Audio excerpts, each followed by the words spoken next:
And loading. Good. Lo and behold, we actually did manage it. We found time, the opportunity, although a bit later than originally planned, to actually play once again on Friday. Oh, isn't that a nice thing? Maybe this is a good sign that normality will return to our scheduling at some point. Well, not somebody again will eternally much farther away. Pucha. Yes. Okay, you should actually work when I tell you to do something. That would be most nicely, wouldn't it be? I'll learn to that. Well, it works. Now we just have to wait for it to finish loading, which shouldn't take actually that long, all things considered. Now, one can hope and dream. Not good nonsense. Yeah. Now then, let's go back into game and go like whoop, whoop. Oh, it is actually on a Friday, lo and behold. Well, it's still technically speaking of Friday. Not that there's much left of that Friday, but it is technically still Friday. First time in a long while that we actually get to play this relatively on time. So, well, welcome back to more Pillars of Eternity. Isn't that nice? I'm looking forward to this. We're going to make some leaps and bounds. And, well, we have a few things to do.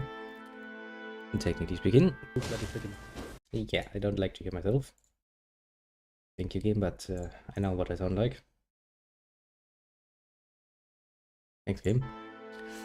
And, well, I really don't have that much left. I mean, we have to at some point return to Sans and go like, hey, we found all of the nonsense for you.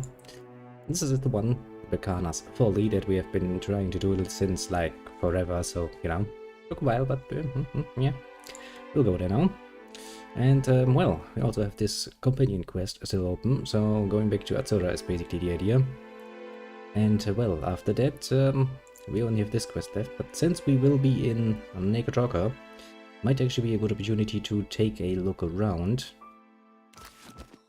And, see what actually maybe potentially still doable quest-wise. For the moment, let's go back to the observatory. Because we totally haven't been here already. And murdered every last being inside it. Totally not. Or dare anyone even imply such a thing?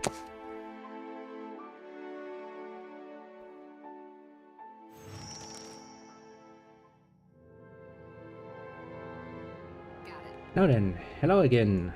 It is I, your friend.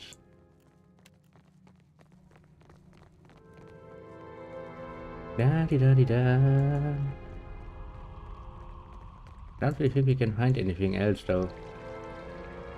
But we've already pretty much plundered everything that is here. Yep.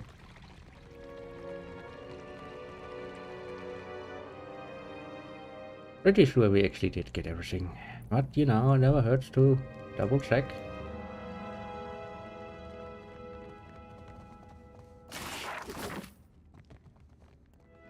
I know, that seems pretty damn empty. Pretty damn empty indeed.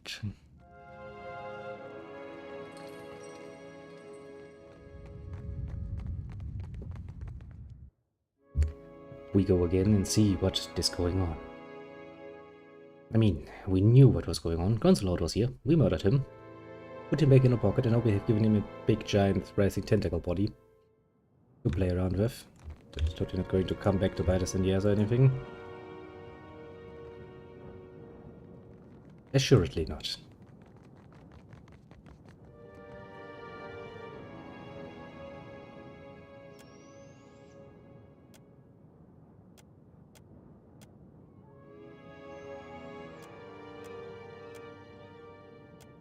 Okay, I can now look through the telescope.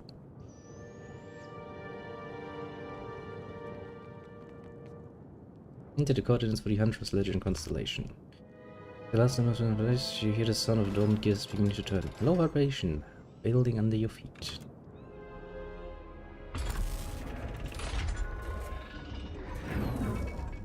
Well,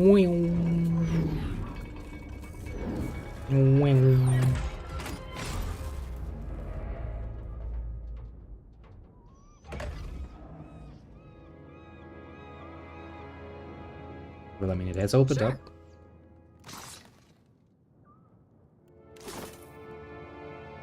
Now we have the research in our hands. Where is it? Yeah, this is blah blah. She built an observatory. Sorceries are dead zones. Our instruments lack refinement. Furthering over their energy signature is a concentration of solar essence moving through the dead fire. Enough to justify what we call the river. Oddly, it seems to pick up speed when it veers off to the northeast. We're drawn into a whirlpool. Just the region hiding can exert such an attack on reincarnation itself. Anna, you're in way over your head.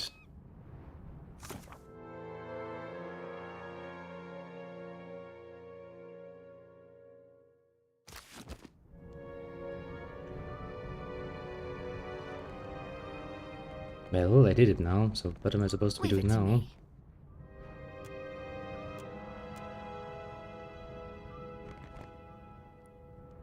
This is like, well, you found all you wanted to know, so what's left?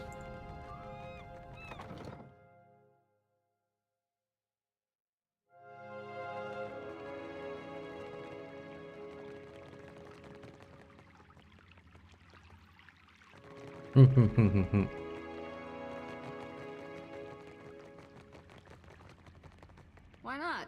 Huh? Would you look at that? Yeah. I really don't know what to do next, though. Because it doesn't really seem like there's anything for us to do.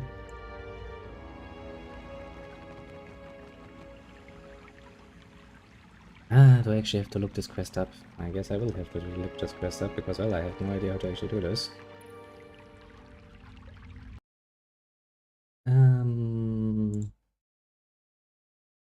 West. Big folly. Research of self-evident research.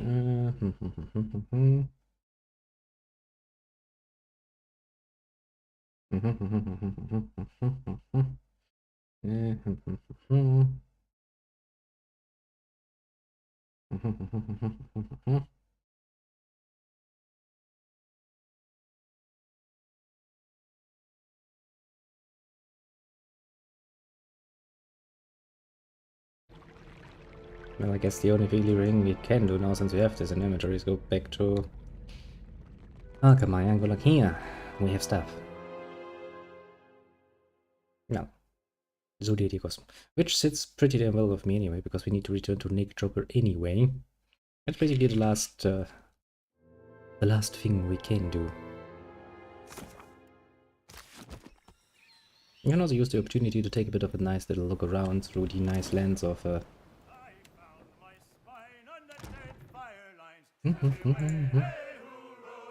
anything else I can equip?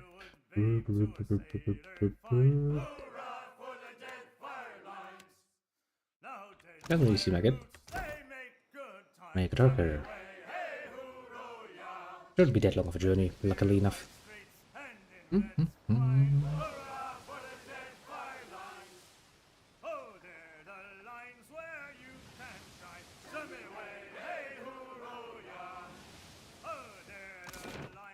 Now then, going to Queen's birth.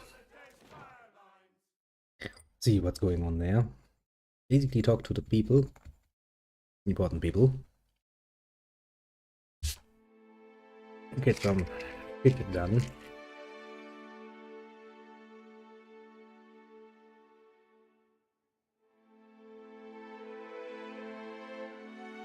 Might also want to sell off some more shit in our inventory, actually.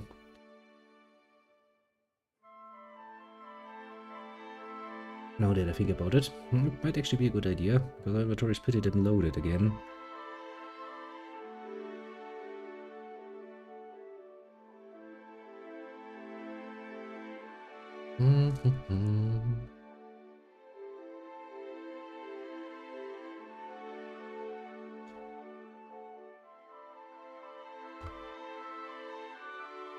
Yeah, I think that's actually not a bad idea. First we go... Island folk tend to take your time. 15% discount, you say? Well, that's good. I'm telling you,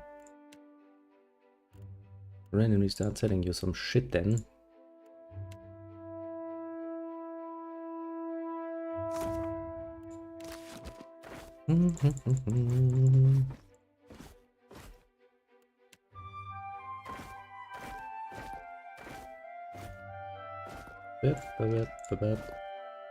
Yeah, that's a unique one. I'm not selling unique ones.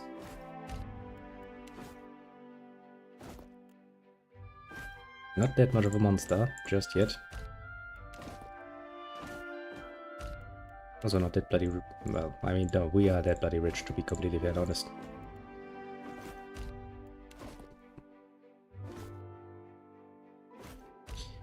Richer than some would like us to be, I'm assured.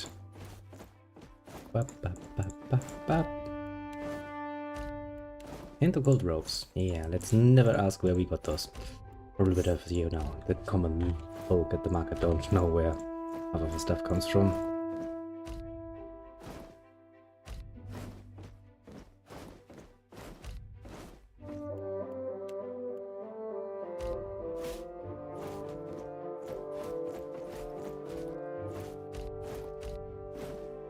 Yep, right here. Anything else? I mean, I have this full of stuff, but...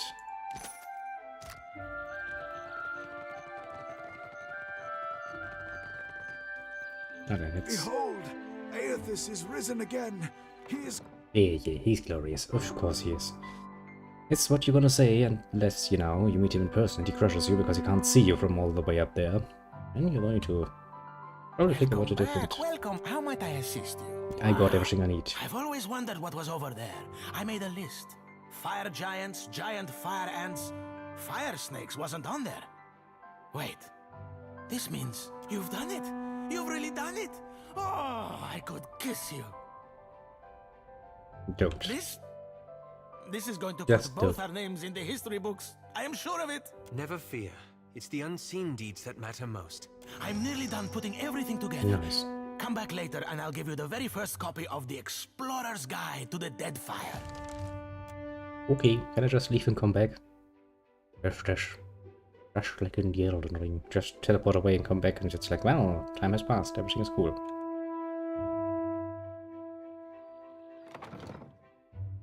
That would be kind of cute. But The Great Explorer returns.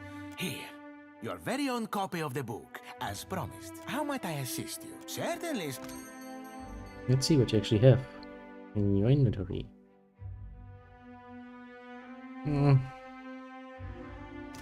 Honestly, nothing I'm too worried about.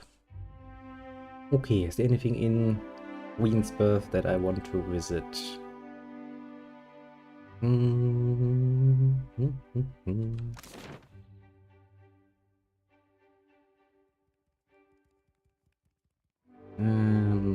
Those have been taken care of. I guess we could go to the Valiant Trading Company and see if they have any more jobs for us. Don't really think so, but you know.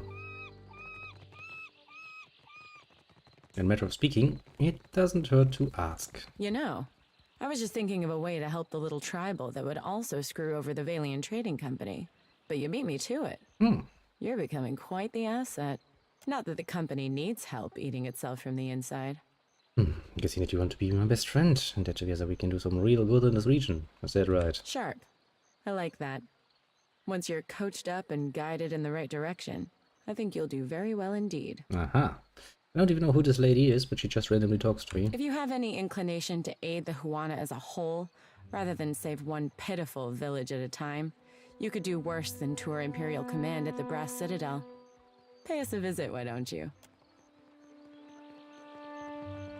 The Valiant Trading Company thanks you for your Random diligent woman just work. like, oh, if you want to kick the Valiant Trading Company's ass in that matter. Oh, you already did. Yeah, bitch. I'm good at doing side quests. Very good. Now, let's see if they have any more quests for me. We're getting Rather close to, well, what I would consider to be the end, basically, of our side questing at least. Other Watcher. The company Chase sent for me. It seems the Republics have need of me again, thanks to you. Do you have need of me? Well, always. Good. Well, that was easy.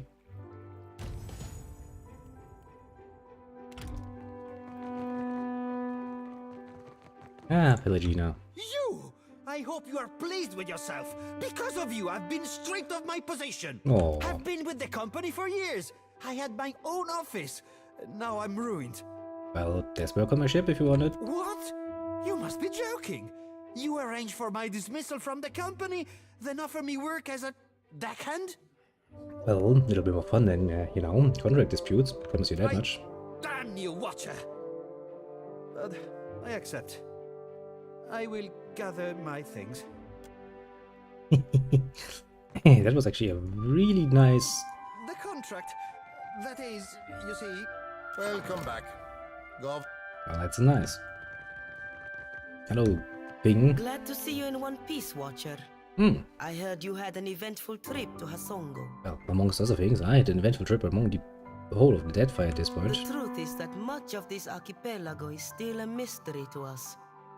And such mysteries are often fatal. Well, yeah. As the Royal Deadfire Company discovered. Just, you know, ask me. I was just, you know, invited into a nice little cozy ice float thing, and well, shit happens. Perhaps if you relay your findings to Director Castol, he will finally grasp that truth.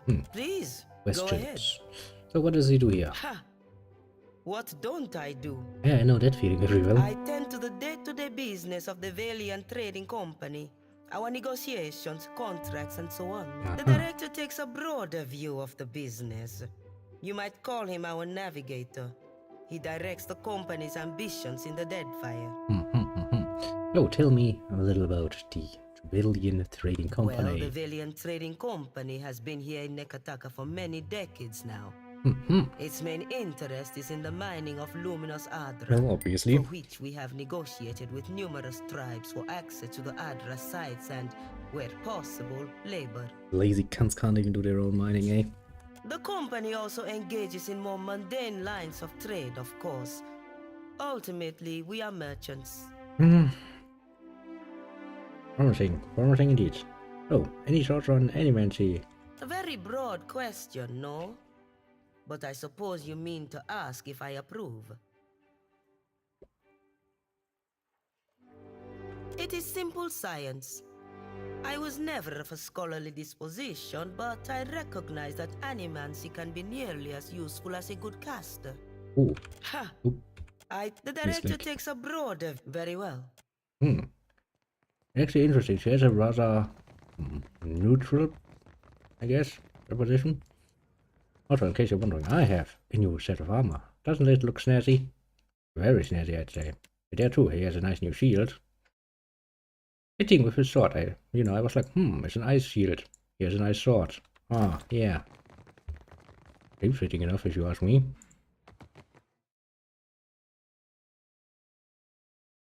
Very fitting indeed. I like it, just the look of it.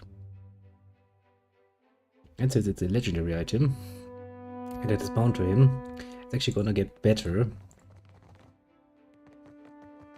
with time. Well, to some degree at least. Ah, Watcher. This is a timely visit. I was just going over the reports. You have quite the history. Yeah, I'm writing it right about now. The reports from Hasongo, incredible. These events will only increase tensions between the companies, of course, which makes our work here all the more pressing. And I think that we are, each of us, in a position to offer each other something that we cannot find elsewhere. Is it money? Because I get money offered pretty much everywhere I go. The Valiant Trading Company has had a presence on this island for nearly a century now. We have the greatest fleet on the seas, the support of the richest men and women in the world. What can the Royal Deadfire Company offer? A soldier's wages, so that you can elevate the fortunes of a distant king and the queen. A place in the Kahanga tribe among all the rest of these neglected people. You've lived outside the caste system all these years. Are you eager to return to it? What do you mean? I don't think I was ever part of the caste system. I can give you money, fame, certainly. But the men and women of the company, we set our aims high. Are you just trying to advertise your company? And if I only wanted to offer you work as an Adra inspector, I would have let Albari deal with you. Isn't that what your company's after, though? Yes, of course.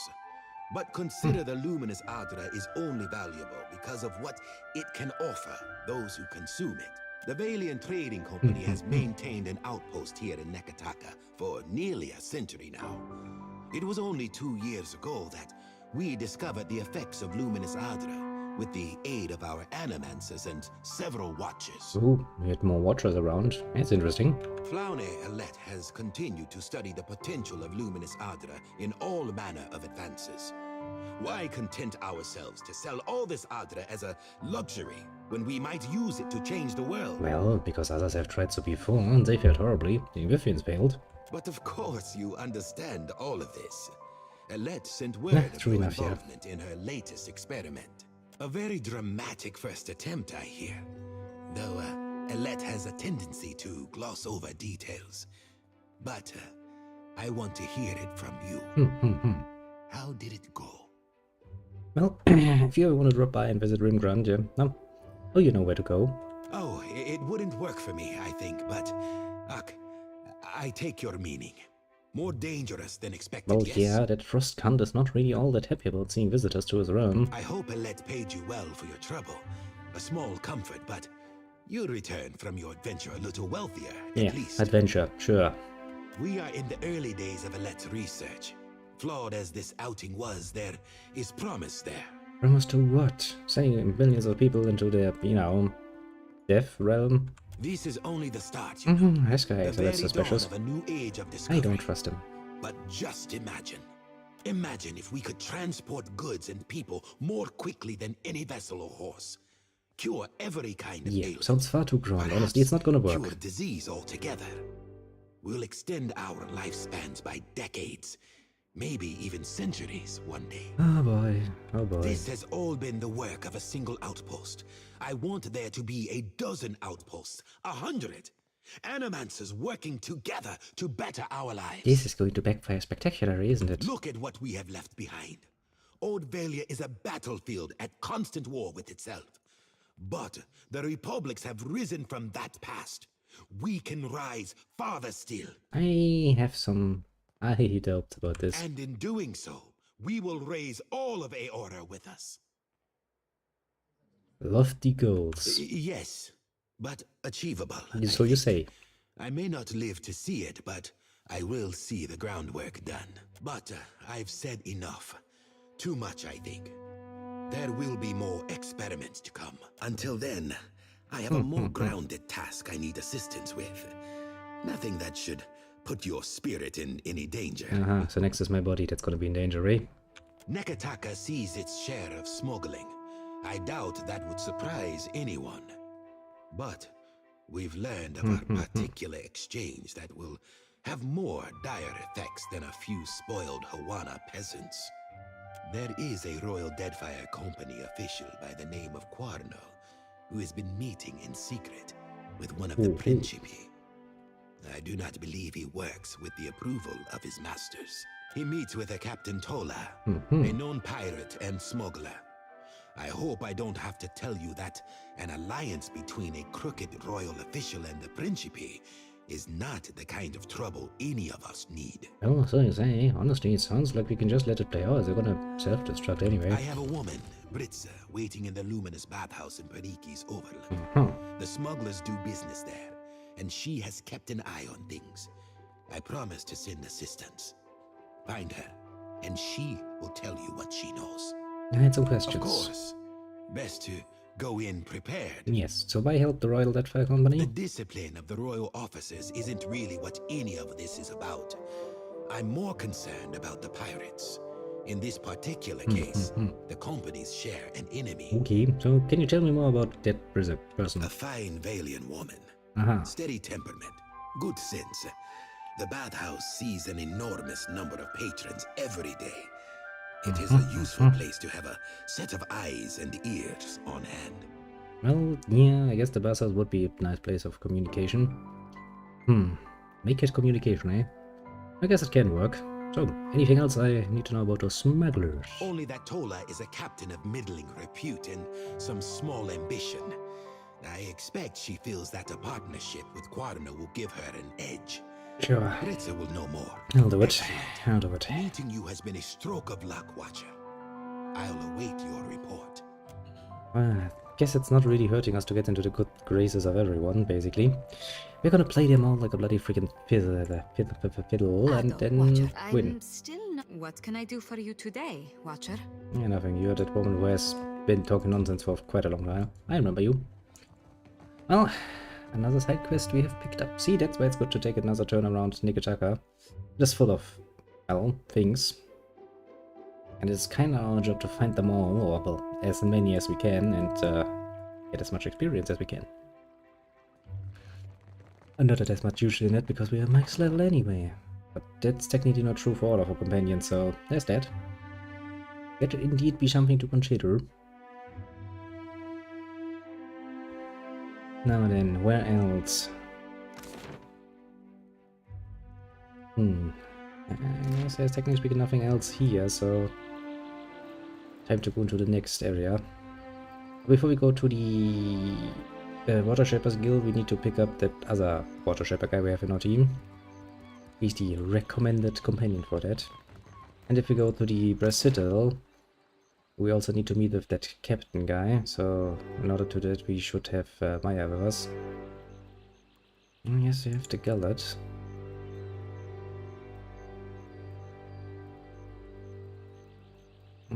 Yes, we could go there.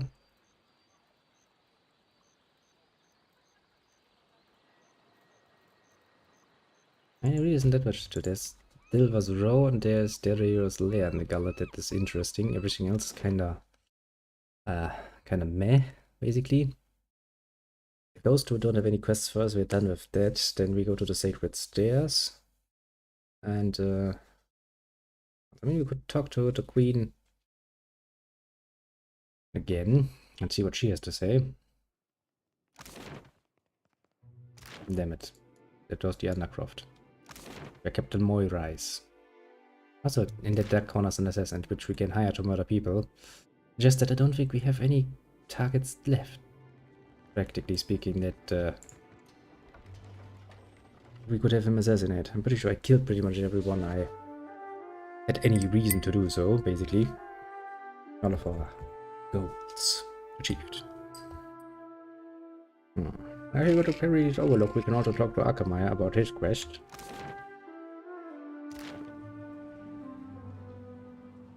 Because we do have Bekana's research now.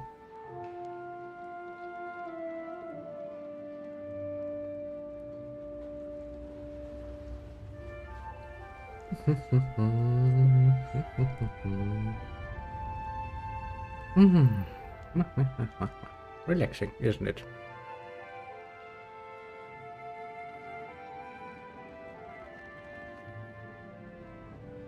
Watcher. Finest bit of fire and fury I've ever seen. Finest bit of... Well, regale me. Nothing to say, eh? Deadening. And that leads into that nonsense. Let's not go there. Don't really want to go through the old city again. It's full of shit. Nothing I feel the need to return to doing.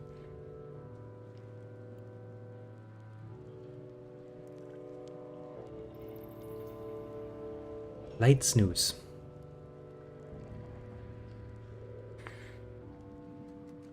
I guess she has that because she doesn't have any nightmares any longer. I'm assuming. But just out of fun, let's talk to the assassin.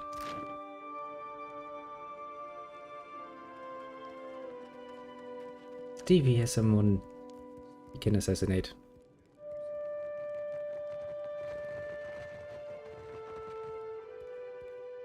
Of course you do. He's like, of course you do, and I'm sitting like, actually I can't think of anyone I want you to murder. Which is true, actually, I don't know anyone.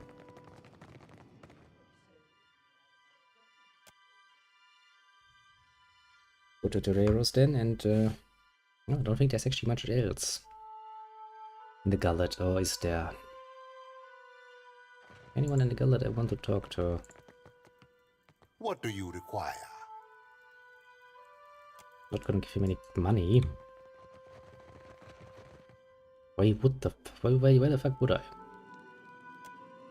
Let's take at least a look at the gullet map and see if we can think of anyone.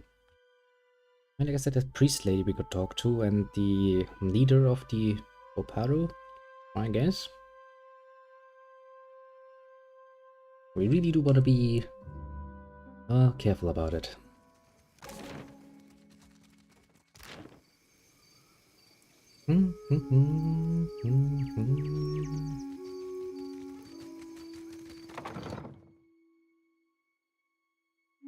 But yeah, since this is basically going to be our last great search for quests, I think it wouldn't really hurt to be, you know... Need something? Not really. I see you stopped coughing like a bitch. This be a good sign. Don't think you're gonna die anytime soon. I'll end the Sacred Stair, the palace area, and then we kinda need to go back out of sea because we need to change our team up a bit. Some of these fights we've been in, you've bailed me out more than once. You'd do the same for any of us. Don't tell, but I try harder for the ones I like better. Of course he does. Not even surprised, honestly. Good thing he likes us the best, which just means whenever we are at the front line, he's doing his very, very, very best. Ah, there, what a nice thing. I do like this, the small little conversations in between. Was a bit more fun even back in Baldur's Gate because your teammates could be completely opposing alignments. And that led to some horrible nonsense. It's not really advisable to use a mixed party of good aligned and bad aligned people. For some mysterious reason, evil and good do not both that well together, and after a while they will be at each other's throat, which can diffuse a bit for a while. And, well, after a while you cannot.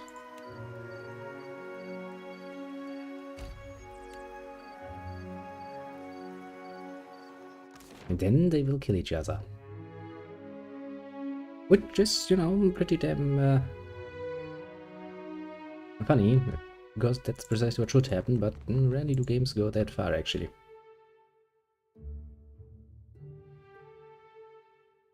Which they definitely should do more of. I mean, there are some characters who are completely out of it because, well, they care a lot more about you than anything else. Like Emone. Emone doesn't give a shit who you travel with. Keeping busy, watch. What can I do for you? Because Emone's like, well, no shit. Basically my brother slash sister, whatever sort of gender you picked at the beginning of the game. So she ain't gonna give a shit.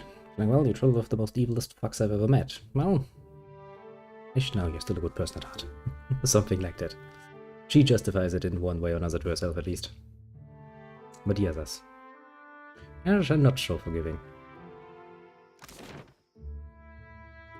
I don't think we need to go to the Temple of Perse. There's no real reason to go there. Maybe visiting the Temple of Gorn is not a bad idea. Taking a quick little look and go like, okay. Incense? Offerings for the temple? Don't give a shit. Point being, why would I give a shit?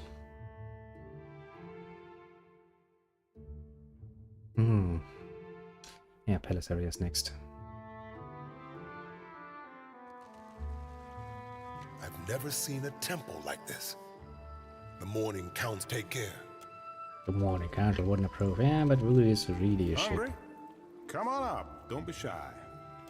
Yeah, not hungry. May Aethys's light shine upon you.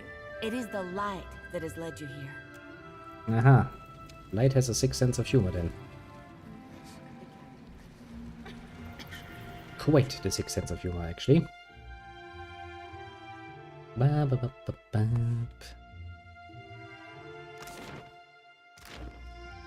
No, no. Let's go down here, go up to the palace areas, speak to the nice little queen and her brother probably. They're the only ones I can actually imagine giving a quest.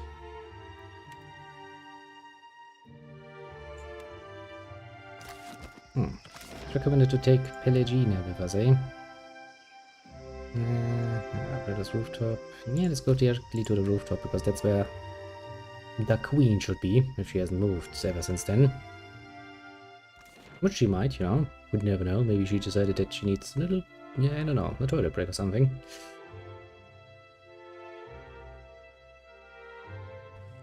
You'll never know.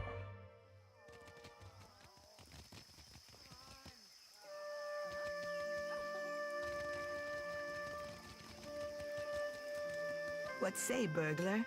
Thanks to you, I must negotiate with Arkemir for more security. Well, you keep interesting pets, Sinus. Fine beasts, are they not?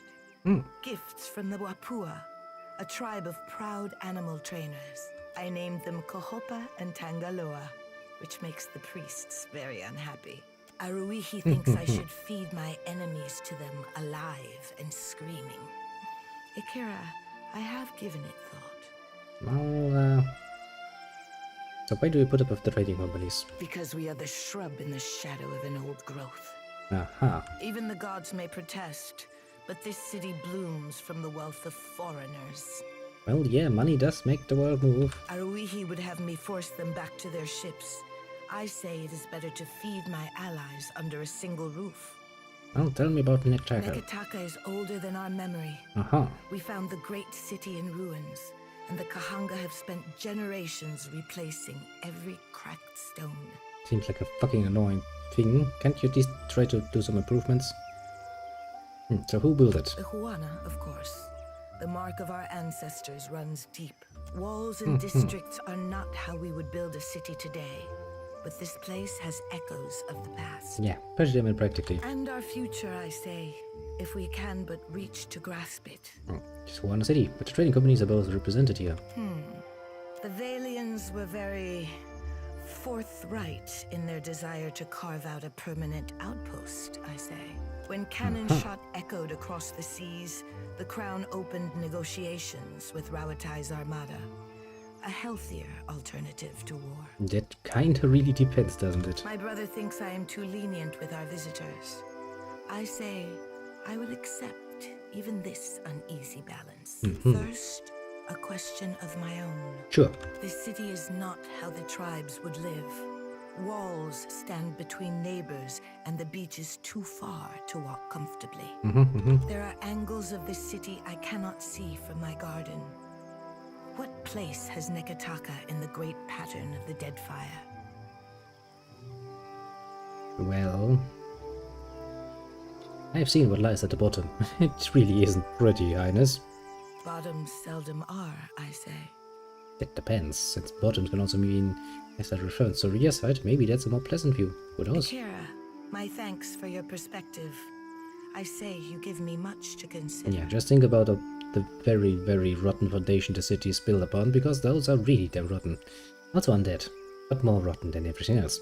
We are the stewards of the dead So, fire. let's talk about Huana. Our ancestors made this pact with the goddess Nagati long before Ukaizo, before the island vanished. So how long have the Huana been here? How long does coral grow? Don't know, for as long as it's not getting killed. It is said the tribes assembled when Kohopa took his first mouthful of Amira's hatchling. And we will be here until the sea rises above our heads. So the next time the tsunami comes around, you're all just gonna lie down and die. Good job. Oh, a pact with Ngati. The one which taught us to shape water. It is said that Nagati bound her 4 guardians to protect the islands, the Adra, the seas, and the tribes. In return, she gifted them the forms of water shaping. Which right now doesn't work because the water shapers are allowed. For so long as our promise is kept, the goddess gives us dominion over water. Speak on. A friend of the crown should be well informed, I say. Yeah, I'd not try to flirt with the queen. That's going to cost me my head. And I like my hair where it is. On top of my shoulders. You're not in some fucking elder tiger's mouth. Now where would I meet? I wanted to meet her brother again. This be a question for the generations. And an important one, because maybe he has a quest for us. Could imagine, at least.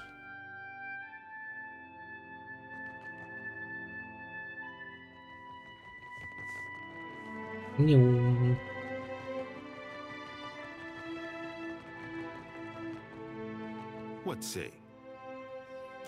What say you then? Nothing. Nothing of importance.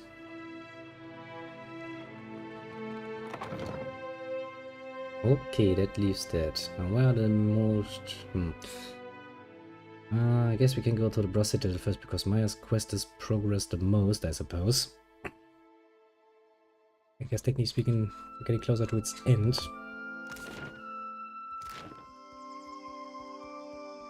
Then we're gonna go to Periki's Overlook with Pelagina in town to get that done. And then we'll take care of the Water Shapers.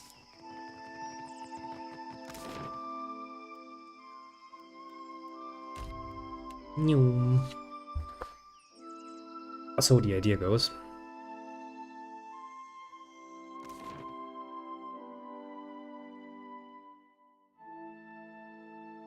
So then, little Pelagina, come aboard my team. I'm sure you're the only one who's not yet leveled.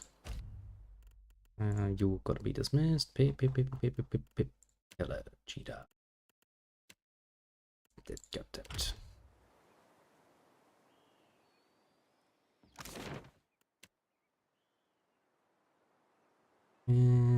Yeah, let's go to Arkhami's Manor directly. We could report to Arkhami and give him the research from the Gada. There we have that out of the way, and we have done our due diligence that he doesn't, decide to murder us. On a fucking whim by the Archmage.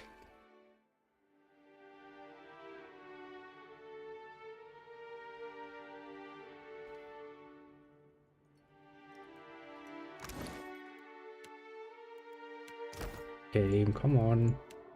I am ready.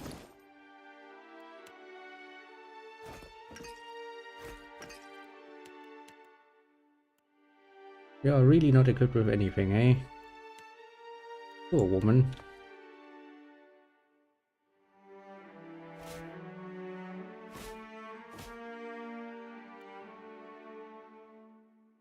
It really does look possibly evil.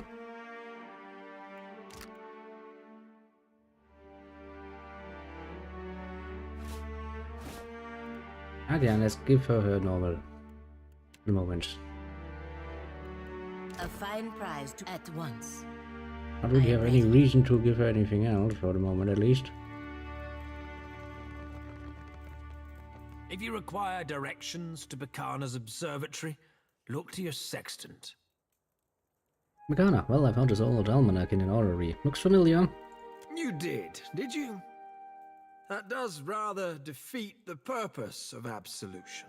Uh-huh. So be it. Follow me down to the scrying pool. Will do.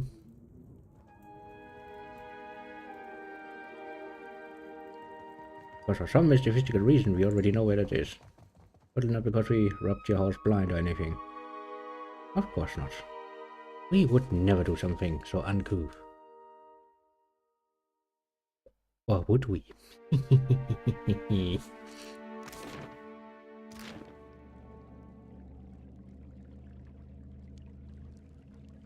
Da di da di da.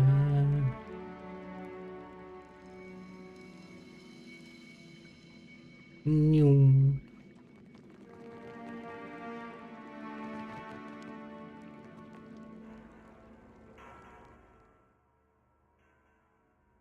Nakamaya gestures down at the scrying pool. You peer into the waters. Dark silhouettes sit arrayed in a circle. The surface of the pool ripples in tune, muted voices carrying from below. Dip your face in the water. No sooner does your skin break the surface tension than you feel a breeze of warm air. You're peering into a stone chamber, ringed with braziers and tapestries as you would an open window. Robed man and woman clutch the armrests of their thrones. Water drips down your chin, and the other archmages seem, for the moment, unfazed by your presence. Maro's chair is unoccupied. Tain and Langroth spare you a courteous nod. When debriefed on Maro's fate, pity she won't be joining us, Nakama glances toward the pair. Now we are left with an empty seat in a circle, Langroth frowns. Watcher handles herself well in the halls of Obscured. We might consider giving her more work in the future. Langroth nods to you. Probably not happy, because, well, I kinda did some interesting little thing with the halls Obscured, didn't I? I mean, it is what it is. Nakama blinks at her. Well, I'm the steward of the Deadfire. I will be the judge of that. Should have seen later on the halls Obscured, Akamaya. Whatever we're paying her, we ought to double it. Tain winks at you from across the table. Ah, Tain. Tain is a cool one. Kana's research is the matter at hand. That is paramount that we remain squarely on topic. Akamaya shifts his focus from you to the other present members of the circle. Let's be polite. I bid greetings to the circle. Tain winks across at you. Ah, an echo of manners for a change. Is there any objections? And like to dispense with pleasantries. Akamaya surveys the room and nods. Akana was no archmage, but you all agreed that she was on the cusp of a breakthrough before her unfortunate disappearance. Akamaya takes the book from you and digs his fingers as he begins to turn pages. So, why did you never officially recognize her? Her studies had no merit. They yielded nothing of interest or relevance. Until today. Akamaya raises an eyebrow. Be that as it may, someone did not wish for this breakthrough to occur. That alone, we have good reason to seek knowledge of her amateurish, if enthusiastic research. Akamaya's eyebrows form a steep triangle as he arrives at a page of symmetrical figures and coordinates. Well, she kinda discovered a river of soul essence flowing through the Deadfire. The archmages exchange furtive glances. Langroth tilts her head to the side, in every way unperturbed. Langroth clears her throat. You arrived at that conclusion long ago. Try and keep up. You could have, you know, when you have a meeting around that deals with a specific topic and you have already, you know, continued your discussion for a while, you have some actual results, and you invite somebody new. At least give them some info flyer or something so they can actually read up on it. Yet she traced the path of the river while we only speculated on its existence. Akamaya pulls on his beard, twins known at the almanac. So, where does it go? Akamaya sets the books aside and pulls out a real map of the Deadfire. Raises his finger from the shallows of the Great Reef northward. This is not my immediate concern. I'm occupied by who presently follows it. The path of Eosas is winding, but unerringly intentional. Fingers begins to stray east. Pauses an open ocean, his brow furrowed. Could that be? He leans forward, turning off as he cranes his neck for a glance at the parchment. Suddenly, all of the attention shifts back to you. I think we've taken more than our share of the Watcher's time, unless there are any final questions. Blinking, Akamaya lifts his brow and waits, a dismissal hovering on his tongue.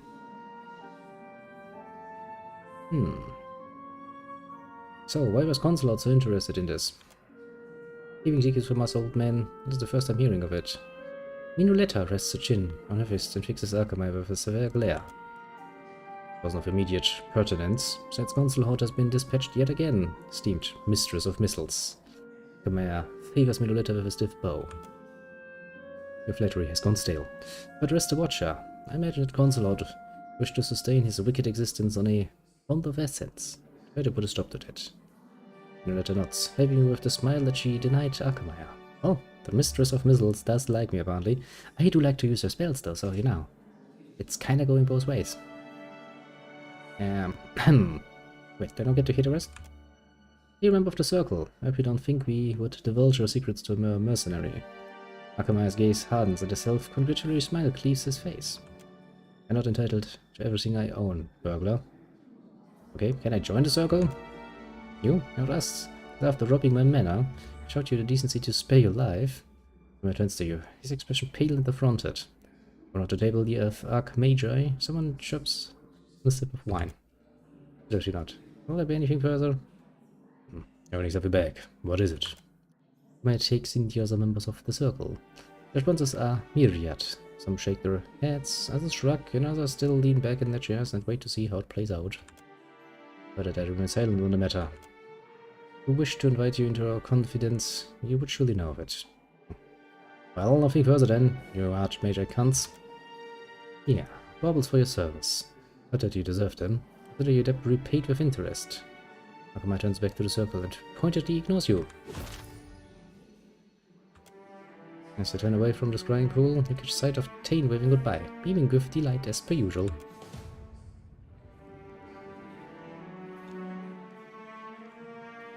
Yes? So, do we know anything about the Sanguine Harvest? Curious. An explorer named Sulia made a similar inquiry some tens of seasons ago. There may be a book on the matter in my basement. I trust you can show yourself downstairs. Again. Well, now that you mention it, I probably can. I mean, you know, he takes it not good, but in stride, I suppose. Not that I have actually left much down here to be stolen, you know. Not that nice of a person. Well, if there was a book about it somewhere down here, I'd probably have stolen it already. I mean, what can I say? I'm just that much of a, you know.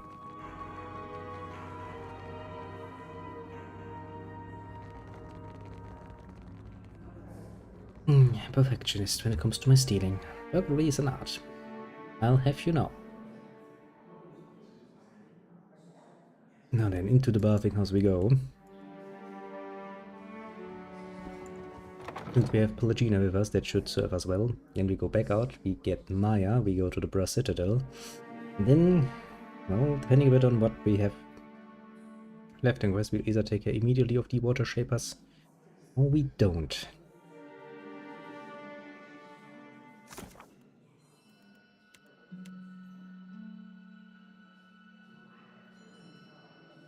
This quest has not ended yet.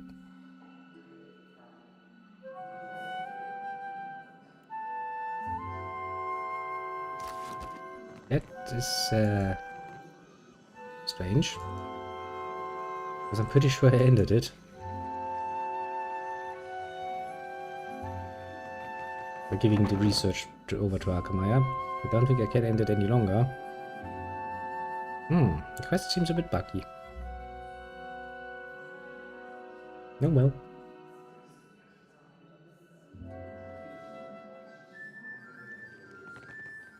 Oh no, we need to find that lady. What was her name? Something with B, I think. Yeah, she can't be hidden too well. Can't be that hard to find her.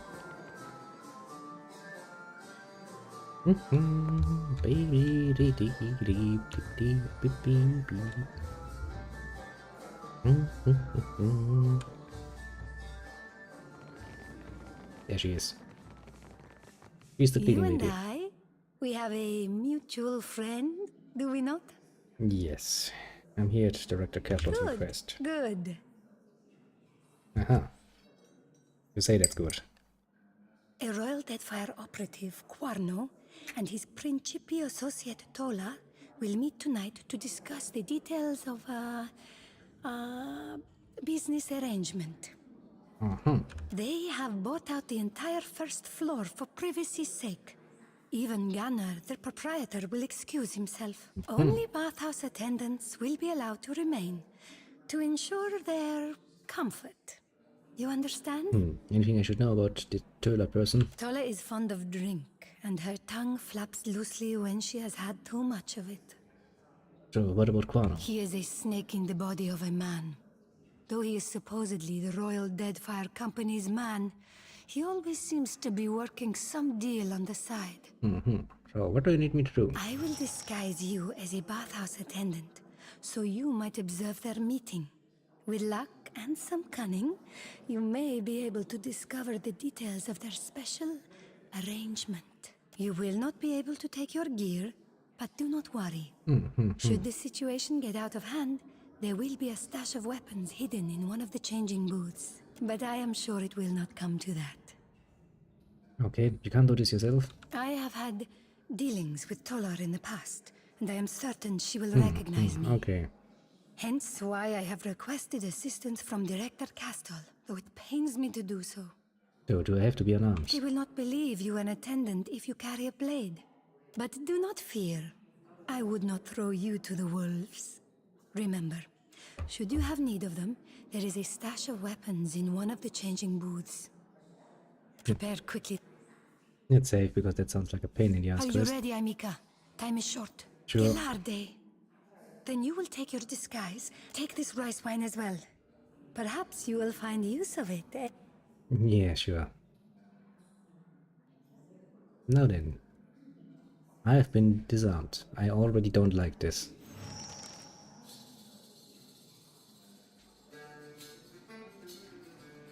And we have been made naked.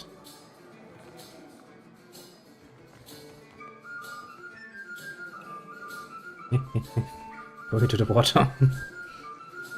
Yeah, that's totally how an attendant would work. A boisterous woman with a long sunburned nose motions you to approach. Eyes drop half closed. The stench of liquor wafts off of her. Ah, what timing. Lounging in all this water's making me thirsty. Bow and give her a bottle of rice wine. She drinks deep from the bottle and releases it with a belched smack of her lips. She regards you through red-rimmed eyes and slowly looks you up and down. Your face weird. Have we met? Not that I know of. It's probably the wine. Well, it must be really important if you're going to afford to buy out the bathhouse. Flatterer. I'm no queen of Nekataka, but I do alright. I captain a ship for the Principe, and the big grouchy guy back there, Quano, works for the Royal Deadfire Company. Ooh. Sometimes, but he's not doing stuff on the sides. Doing stuff like selling me cannons. That's what we're celebrating. Did I mention that? Brings you to the bathhouse tonight. My large friend and I are celebrating a business transaction. But I can't say anymore. You already said more. I'll give her another bottle of rice wine. Grabs the bottle and chucks the entirety of its contents without taking a breath. She swears a bit when she sets the bottle down and gives you a blurry-eyed grin. Has anyone ever told you you're great? Yeah. 'Cause you are. I know. Really great. You should ditch this stupid bathhouse. Join my crew. I just got a bunch of fancy new cannons from Quano. Ooh, even fancy, you say? Terrors of the Deadfire. It'll be fun. So, what do you plan to do with all the firepower? I'm gonna blow up some Valian Trading Company ships and take their luminous Ooh, Ardra. ooh. Shh, shh, shh. Don't tell anyone. It's a secret. Anything else I can get for you? No, I've already had too much. Bow and leave.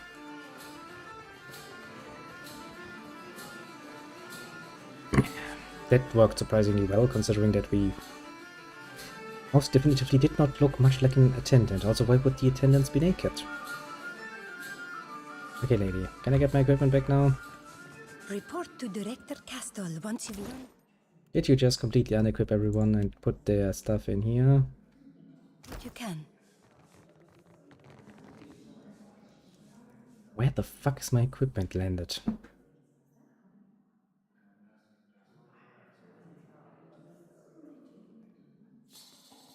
I would very much like to know that, because that is kind of important to me. I like my equipment. I would like to have it back.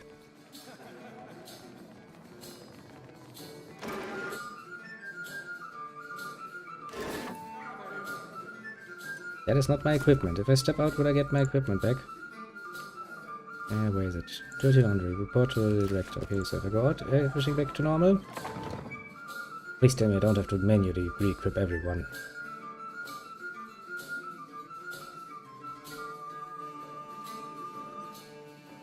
Oh, motherfucker. Thank the fucking Lord. Yep, everything seems to be normal. I'm kind of suspicious that something fucked up and some of my equipment is not re-equipped. Makes me nervous. Makes me somewhat really nervous. That's great. I can't really go to the trading company immediately. Okay, let's go back, report on that, and then see what happens next. Actually, we have a bit of a conflict, haven't we? Because we're basically playing with everyone. And technically speaking, we do have characters in a party from every of the big players in Nikotaka.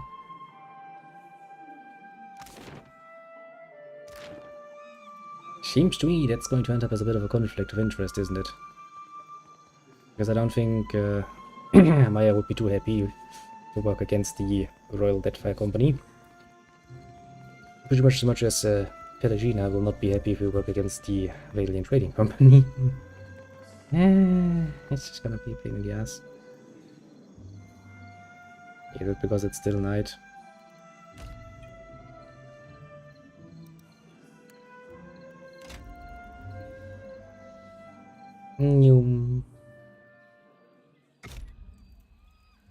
Standing in front of this building for like 20 hours. Totally not suspicious. Yep, just what we do for fun here, staring at the door 20 hours straight. Just be our job now. Hey, I don't think I can't finish with Carlos quiz though. It kinda, that stinks a bit.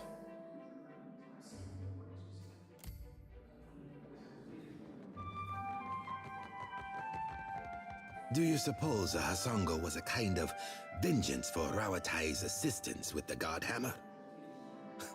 Oh, listen to me. It all sounds perfectly mad. Oh, I took care of things at the bathhouse. Perfetto. What did you discover? Oh, Kwane are selling gunpowder and weapons to the Principe. Diverus? That is worse than I suspected. Please, explain. Spare me no details. All that dollar is planning on using Royal Deadfire Company weapons against the Valiant Trading Company convoy carrying Luminous-Adra. Madiko, our convoy routes are meant to be a well-guarded secret. I might as well have sent the Principe a letter. That is enough to work with. Aggressiva. I do believe I'm going to ruin Quarno's day. Belfetto, Watcher. Already our partnership proves fruitful. Of course it does. You've been a great assistance to us in the city, I hear. A great many glowing reports. Now then, did you... I'll answer what I can, of course. Anything else you have to do? Just, Now then. You know, I wish you'd been around a year back. Now then. Oh, I guess he has no quest for me whatsoever any longer. Which we can make the little player change. So now we're gonna put Pelagina out and put Maya in and then go over to the Brass Citadel. And see what Atsura has, whatever his fucking name is, has to say. Well, apart from, you know, explaining why the fuck he is busy assassinating people all over the fucking place.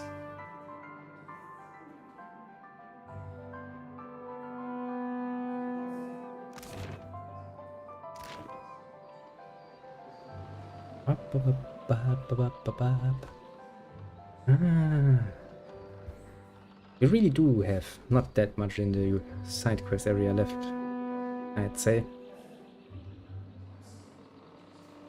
I mean, I guess technically speaking, I'm sure somewhere on the internet there's a long and extensive list which would tell me precisely, exactly just how many there are.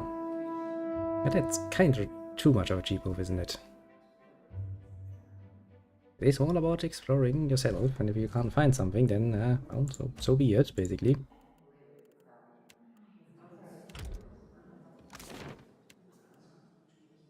Imperial Command lower. I think he's in Imperial Command lower. Wop, wop, wop. Long travel route. It's a giant freaking city, though, you have to admit that much.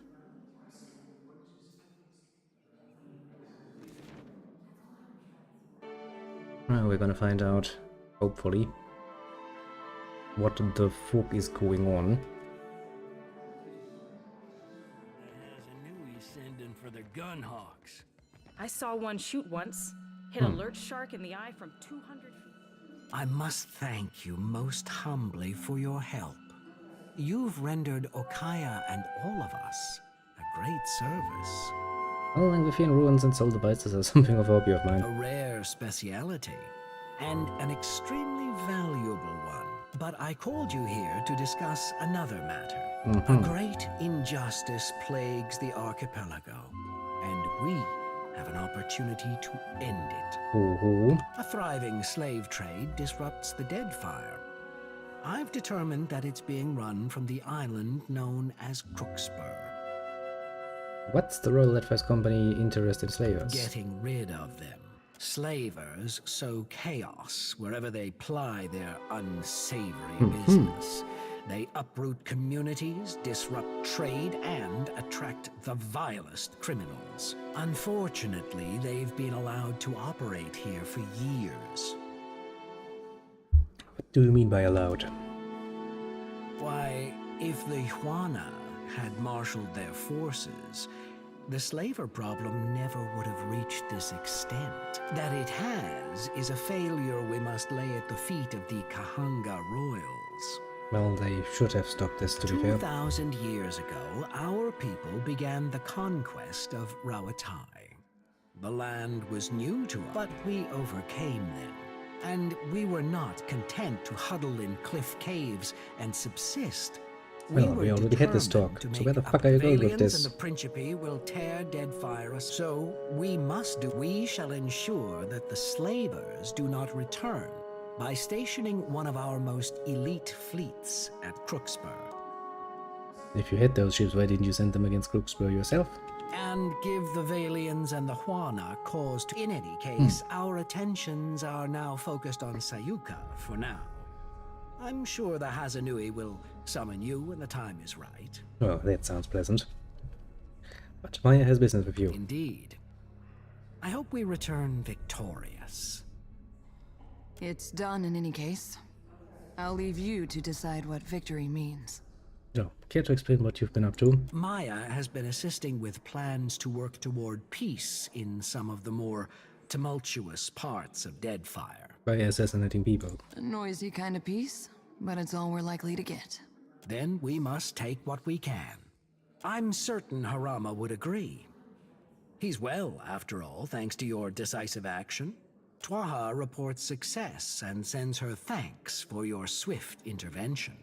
You have aided your countrymen with distinction. There is no higher honor to which a trencher may ascribe. A trencher. 20 Terminaton used to prefer to one another. But what of your own assignment? You send Maya to kill a man.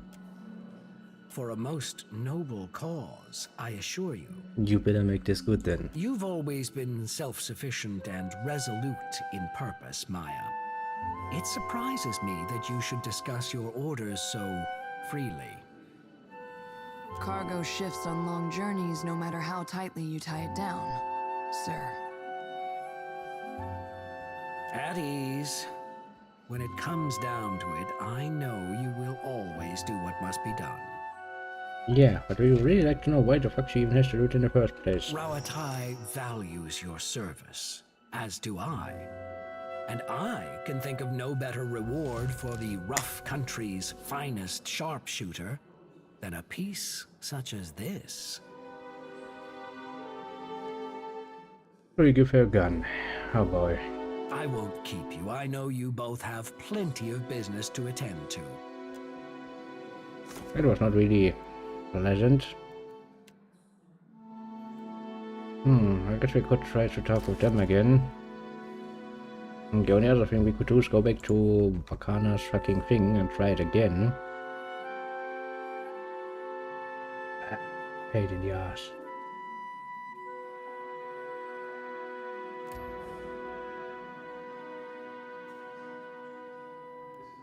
I feel like I should set the record straight. Go on. I didn't get into this business so I could shoot first in a battle that hadn't even started, you know?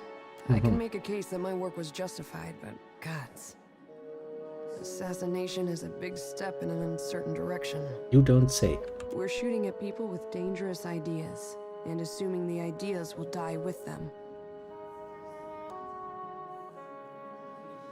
No, I take it you never ask these sort of questions of fighting with the Navy. It's a little different when the enemy's ship is turning about, their cannons glinting like a spider's eyes. You don't find time for a lot of deep, ethical discussions. Funny sentiment though from an expert marksman. Funny depends on where you're standing, I guess. I can see attacking a fortress or an enemy ship. I can see taking aim at the soldier wearing the tallest hat. Well, yeah, sure. I killed a chieftain for spreading good ideas. It's not the same thing. If my talent with a gun caused anyone to think that a bullet is a one-size-fits-all problem solver, that says more about them than it does about me.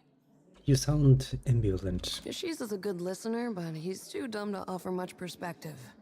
I could use some of yours right about now.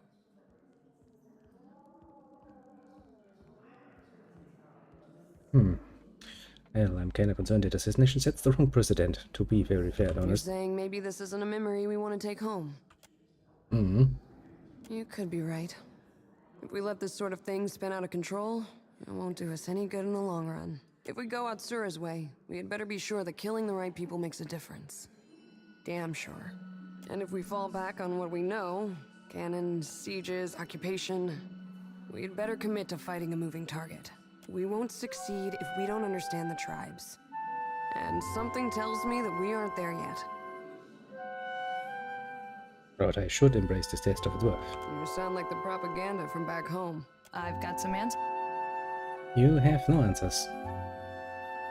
Oh, you wanted something, Captain? Nope, but you were all trying to get my attention. What, me? Been trying to say that it's a pity you're already accounted for, Captain. You're halfway towards being a decent catch. Forget I said anything. It's not important. But I do like my little shorty. She's a nice one. I like her. We stay loyal to little shorty through all of the annoying things. Yeah. I mean, mostly because she was ready and willing to go, you know, have a nice little round of fun scissoring in the bushes and Rumgrad's own fucking realm. That alone puts her very high in my books. Keep her definitively. Where else could we go? I may have told the company one or two choice details about you. For real? You thought me worth noting in your politic papers? Maybe I'll make my temple proud yet. So you're flattered. Interesting. Guess I'll add that to the next report. I mean, yeah, we do kind of have to visit Dunash and the other one too, so... Just that, I suppose.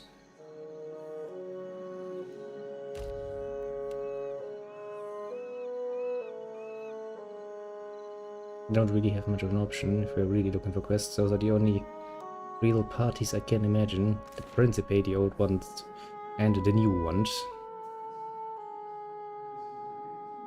I mean, technically speaking, we don't really have a quest for that ghost ship thing. Don't really know where I would start going after that. Which is a bit of a problem. And anything else? Not really, actually. I mean, we have Skipping Ahead, unfinished. But since it says she will send a message, and we haven't yet gotten one, we don't really know when and if this quest will continue.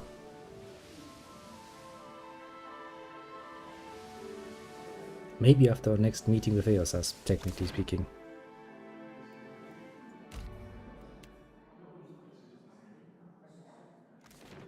I mean, that at least could be.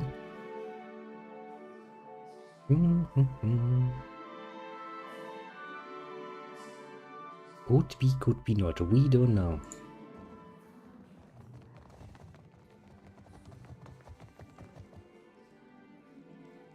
Ado, and how is the sea treating you? Oh, better to ask than the first. Ak, what is it you wish to know? Come, let us... Well, you don't have anything else to say about the ghost ship. Kinda saddening.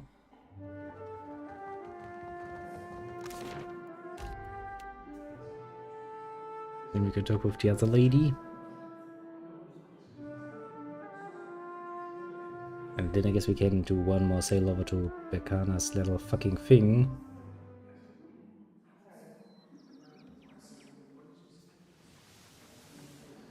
But that would basically be it. I don't think we have anything left to do. Apart from going after the water shapers, which means another reorganizing of our troops.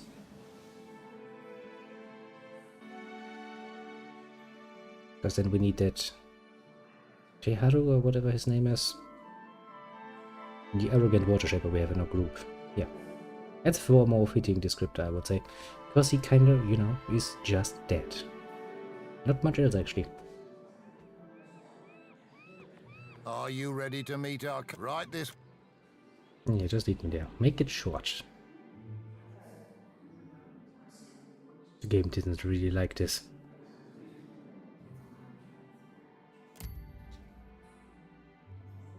Odd. I seem to be missing a cask of my favorite rum. Well, what can I do, you lovesome? I brought you some candied nuts. You do know how I like them. And how much they make me like you, Dove. Apart from giving her some nice little treats, apparently I have nothing in my inventory that I can do. Is there anything else I'm missing?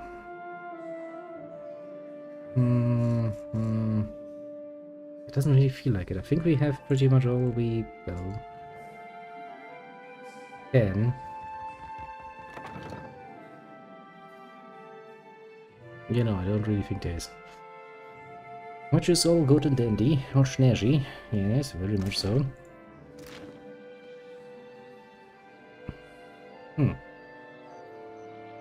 mean, we have been rather thorough in our search and our work, so it's not really surprising.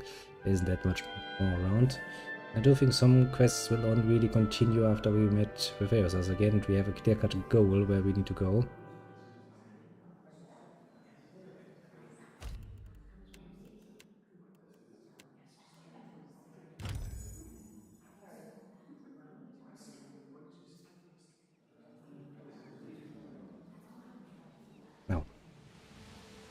Sailed a long way up again. Oh, I hate it when games do this.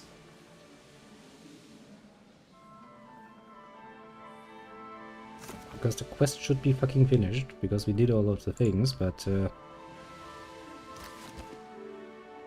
it did not indeed fucking finish.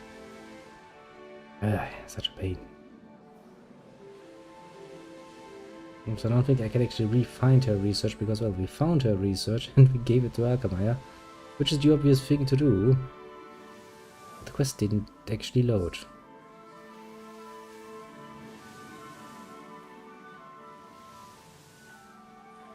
Which puts us in a bit of a troublesome situation, to put it mildly.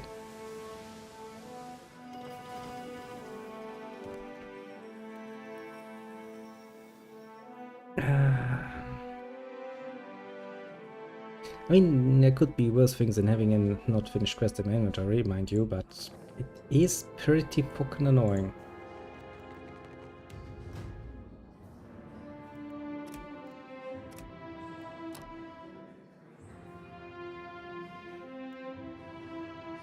Blind follows the druid's footsteps, roughly healing all those in the area. Blah blah blah blah blah.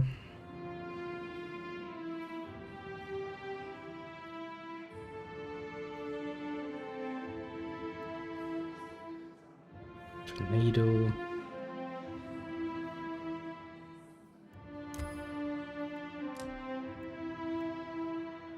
And weapon-wise, you can use almost all magical implements. Let's give you the last one too.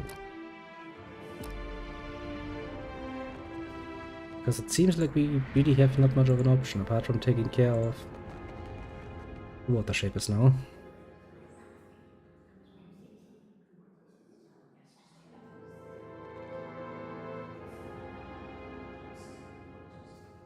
You know, I can't even interact with it again.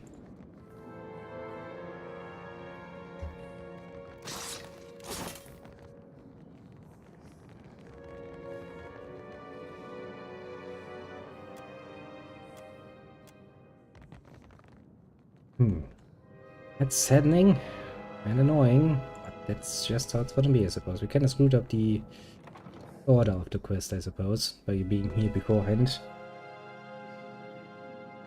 If I had known that, excuse me, I probably would have done something about it, but being I didn't.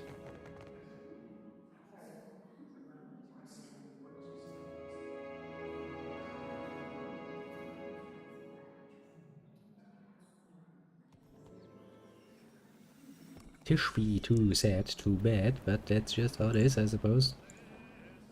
Over to Nick Taker again. And let's deal with the water shapers.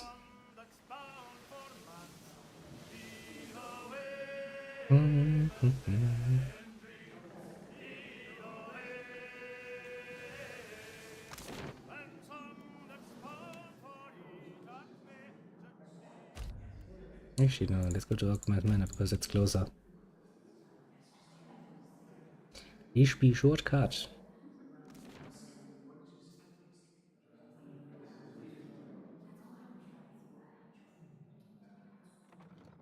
Actually, maybe we can talk to Akama again. I don't think we can actually, but you know, he's gonna be down in his basement all pissed off.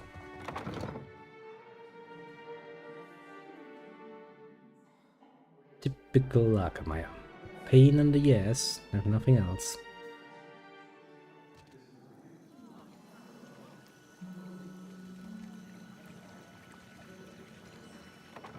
Hello water shapers, it is I again, your friendly neighborhood, whatever.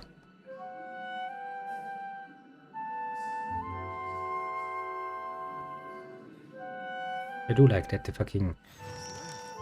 What happened here? Dead bodies. The mumble soundtrack from Lunash is still running in the background.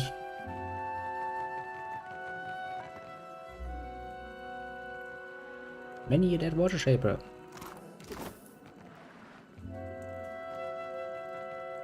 Which is good because that means I can just steal all of their shit. Like, oh no, it's Thievery. And I'm sitting here like, yeah, but who's going to catch me? Who indeed? Go no further. There is a situation in the guild hall. What say? Where is Myro?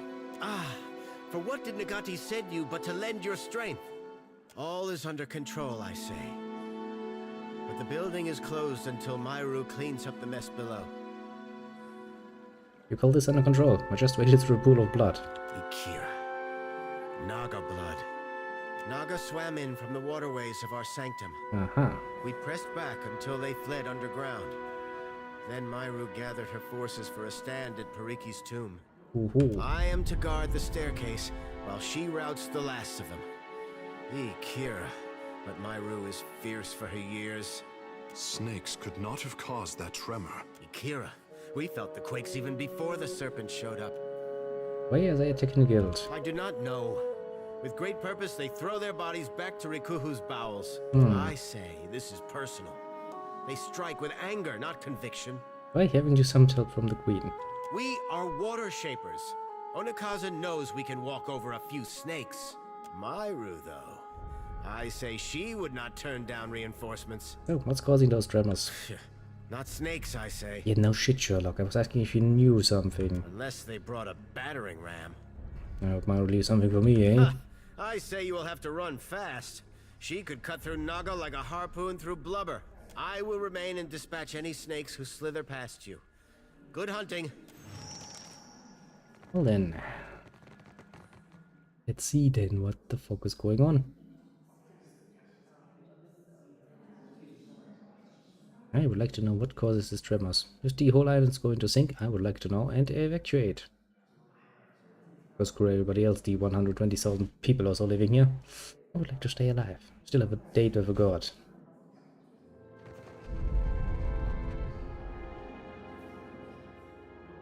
Search for a locking mechanism. Across a stone pillar that seems to protect an internal mechanism. The pillar remains fixed and unmoving.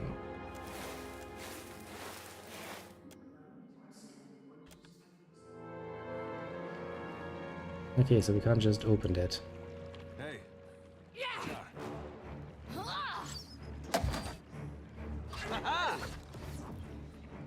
Yeah. I think we're a bit too strong to really care about some fucking snakes. That's putting it mildly. Yeah. They all just explode. Leave it. Thanks for all of the free equipment. I'm going to, well... Sure. I'll wear it, mind you, but I'm going to sell it. Oh, a curse on all snakes. Hello there. Guildmaster lifts her gaze to meet yours, eyes struggling to focus. She's been slashed and stabbed numerous times, and her robes are soaked red with blood. Myru! Oh, gods, look what they've done to you! Peace, Tekehu. I gave back 10 times what I took. Nice. Too many, even for me. Well, Anakaza sent me to find you, but I think you need a healer first. No time for that, I say. You're too stubborn to die, old shark. For once, Tekehu, just listen. The rod of the deep. Oh, I've lost it. Taken. You'll need to... find the rod. Get through the stone door by the entrance. The rod of the what?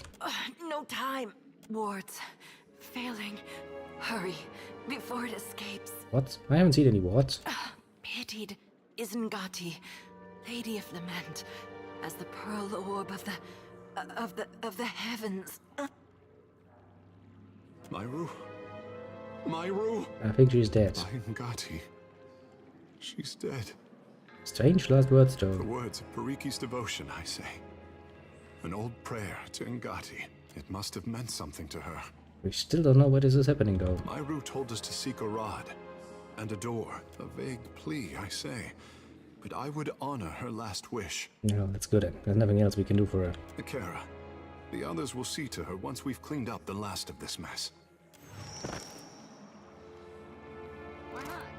Hello, ghost lady. The wheel. How it tugs at me. Akira, and how bright you look. At least in death, I can complete a thought. Maybe. My rod and the words of Pariki's devotion will open the way to the inner sanctum, past the sealed door. Pitied Isengati, Lady of Lament. As the pearl orb of the heavens crosses her view, her eyes well with tears, as constant as rain. But the moon's skyward journey continues apace, the lover's affection as ephemeral as fingers touching. You must strengthen the wards, no matter what it tells you. What is that supposed to mean?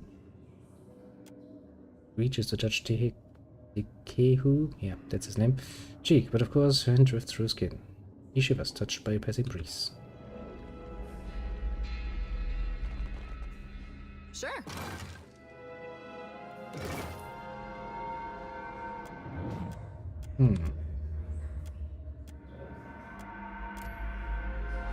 This is the tomb of Periki. Such disrepair, I say. Such disrepair, I say. Well then, since we already know the area, let's just find the rest of the snake boys, murder them, and get back whatever has they have stolen. Also unfriendedly. Ah, fucking snake boys. They really do not learn.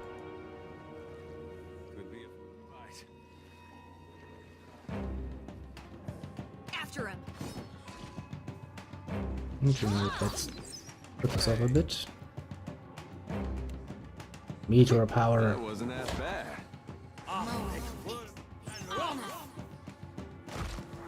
What can I do you for?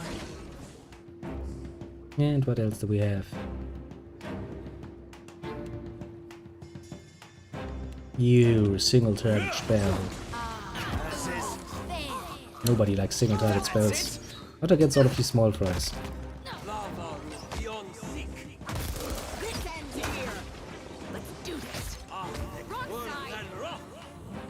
What can I do you for?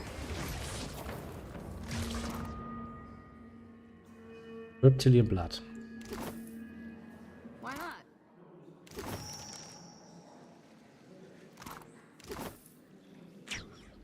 I hear you. Well then, time to go all the way back to the secret door and see what's actually in there. I wonder what they're hiding so bloody well. Touch the door with the rod of the deep enter. The stone panel shifts aside to reveal a circular dial engraved with symbols. appear to be a locking mechanism requiring a precise combination. Study the symbols around the dial. Pushing aside a layer of dust reveals a circular dial of pictographs. You could not guess their relevance or relation to each other. You recognize the symbols themselves. First is a full moon, its lights beaming down on Aurora. Next is one, a symbol of Ondra, classically depicted with the head of an anglerfish in her aspectus Ngati. It's a pair of hands reaching for one another, the fingertips just barely making contact. The last is rain, falling powerfully and inexorably.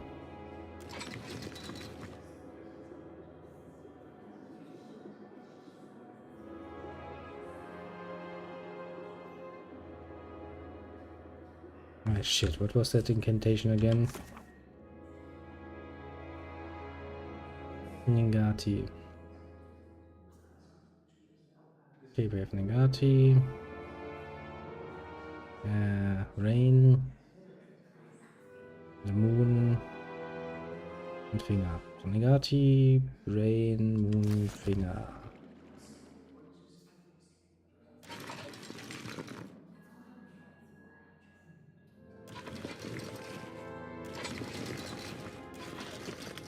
Ngati. Rain.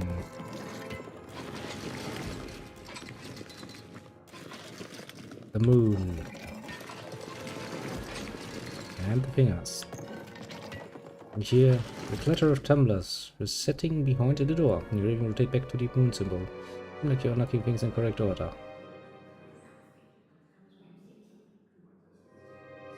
Ah.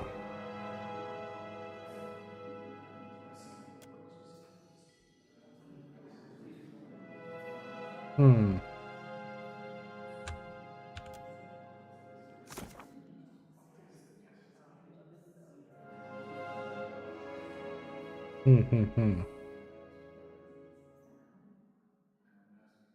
Okay, the fingers should be the last. The moon is before that. Rain comes before that.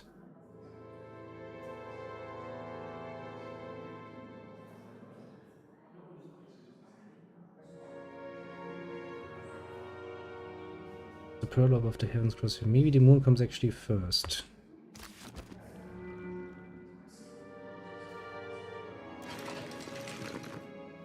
Okay, so it would be Ngati and the moon and the rain and the fingers. Oh, for fuck's sake, game. You're forcing me to do shit here.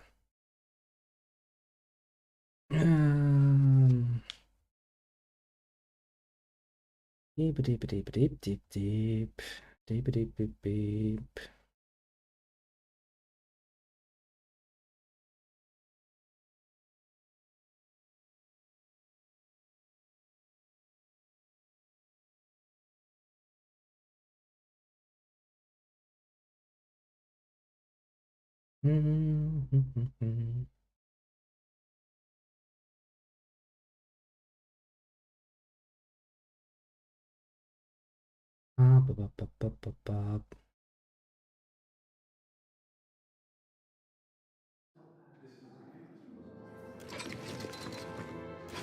Okay, maybe it's just moon twice, as it says.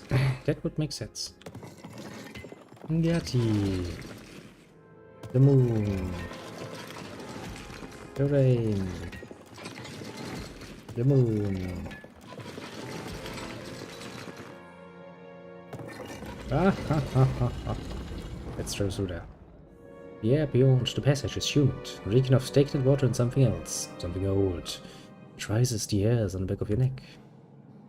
As you take your first step, your near-splitting roar rises in volume and echoes down the passage, shaking loose the surrounding rock. Well, let's go through anyway. You navigate the dark, narrow tunnel, pressing your shoulders together to fit the passage. Well,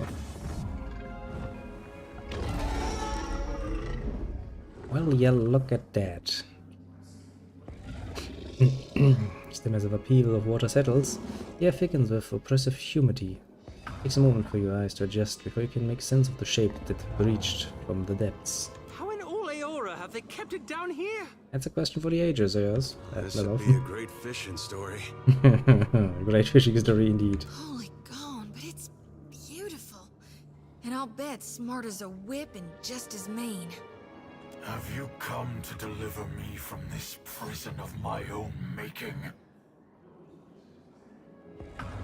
Let me get my bearings first. Who the fuck are you? I am Skirilophus, Guardian of the Isles. Mm-hmm. You ever consider a nickname? Scary Nero says I said it out. Just give it some thought, is all I'm saying. What is this? One of Andra's whelps? Hello. Oh, I'm a captain. I would see this vessel of yours someday. Mm-hmm. But we will return to that. You can only be here for one reason. You serve the Huana. Not really. This prison is built on a foundation of their lies. So what the fuck are you talking about? You stand in the sanctum of the Water Shapers. Those who make parlor tricks of Ngati's art. An art in decline. The Huana Covenant has failed. With each grain of sand surrendered to outsiders, Ngati draws her favor away from her chosen people. What covenant is that? One struck in a different time, when the gods showered devotion on Huana. The guild hides how their acolytes struggle. Their ancestral forms no longer respond as they once did. Soon, there will be no Water Shapers to remember them. When their mighty talent went into decline, I gave the Huana the strength to raise the very sea against our enemies. That was very nice of you. For my generosity, they bound me to this chamber by my soul. Well, that's a asshole-ish move. This cannot be true, I say. The half-breed's naivete is charming.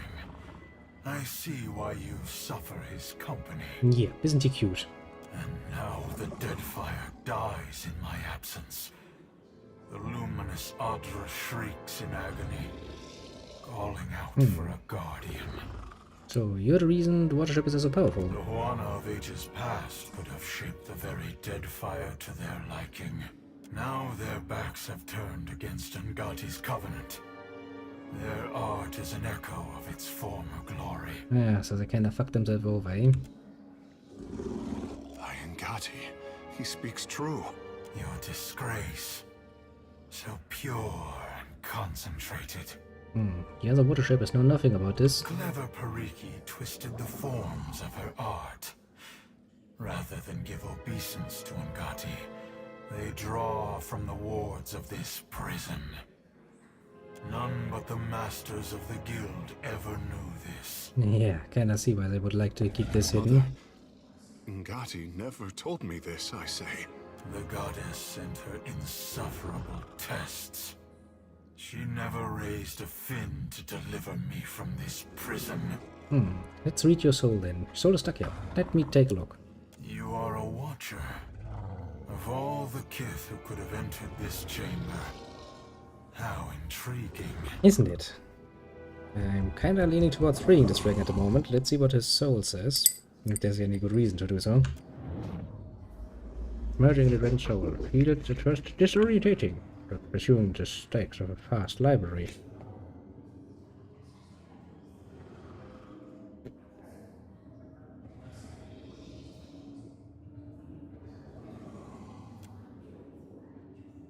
The energy and vibrancy that should color his soul is grey and warm. In the shadows, a dark, formless thing reaches out to you in desperation. It walks around the stone floor, that distance down, and disperses its energy elsewhere. The water shaper students of Nikitaka. It touches you. The weight of the prison is like an anchor. You withdraw from the sensation, feeling shaky and depleted. Oh, I've looked into your soul, that's true. Believe what you will. My duty to the archipelago is all that matters. Freedom comes like the tide. and the dead fire heeds my call. I sense a rod among your belongings. All true. My gift to Periki. My covenant with the Huana. Another broken promise. It made the enchantments of this prison and can destroy them. It can set me free. Oh boy. We have a responsibility, I say. But if he speaks truth, the Huana are better served if he remains. Your opinion is irrelevant, half-breed. I have questions about you first, Dragon. I will tolerate your curiosity. Well, you think of yourself as a guardian. That is a duty as old as the islands themselves. And it's for some reason your duty. In ages past, there were 3 guardians. They watched over the Isles, the Adra, and lost to Kaizo. That is similar to the tenets of Ngati's covenant. You are perceptive for a fish. What do we know for Kaizo? A city where Kith spoke to gods. The heart of an empire. I know only what I hear. Ukaizo was gone before my time. Even its myth is dust and ashes. Oh, you spoke of 3 guardians. Where are the other 2? Creatures of unparalleled age and power. Bound, like me, to strengthen the Huana. If they still lived, no foreign ship would trespass on these islands. Something on your mind, Takehu. Akara, there is too much running through my head, I say. For another time. The fish is not ready to know what he only now suspects. Ukaizo is lost beyond all memory. Better to forget that monument of hubris. How did you get in here? As outsiders threatened the Isles, the power of the Huana waned. Crafty Periki sought me out to strike a deal. She used my soul as a crutch for her water shapers. In exchange, she vowed to protect the Adra. I came as an honored guest. The water shapers grew strong, and new conflicts replaced the old. As it is always, war never really ceases. When I resolved to go, my captors left me here, cheated and howling in the dark. You won't by yourself. Periki and her crew forged wards that anchor my soul to this chamber. I am not chained here, but I am compelled to remain. What if we excise the prison portion of your soul from the rest? No, my soul is not for the taking. Not by you, or any of the outsider spirit thieves.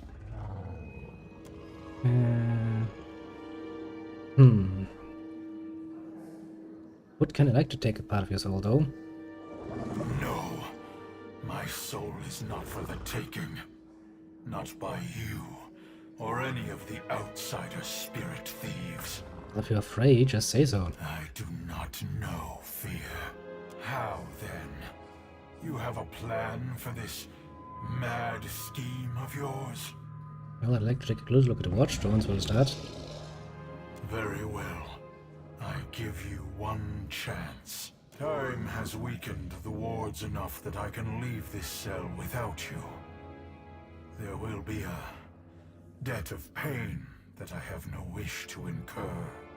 Betray me and I will summon as many waves of Naga as it takes to shatter this prison. Inspect the watchstone. Enchantment coursing through the stonework keep the dragon easier to the spot and siphon energy from his soul. This will reason look more recent. Siphoning enchantment merely zips at the dragon's essence and disperses it elsewhere. I think it could be used to store the essence, enough to last decades or longer if you use responsibility.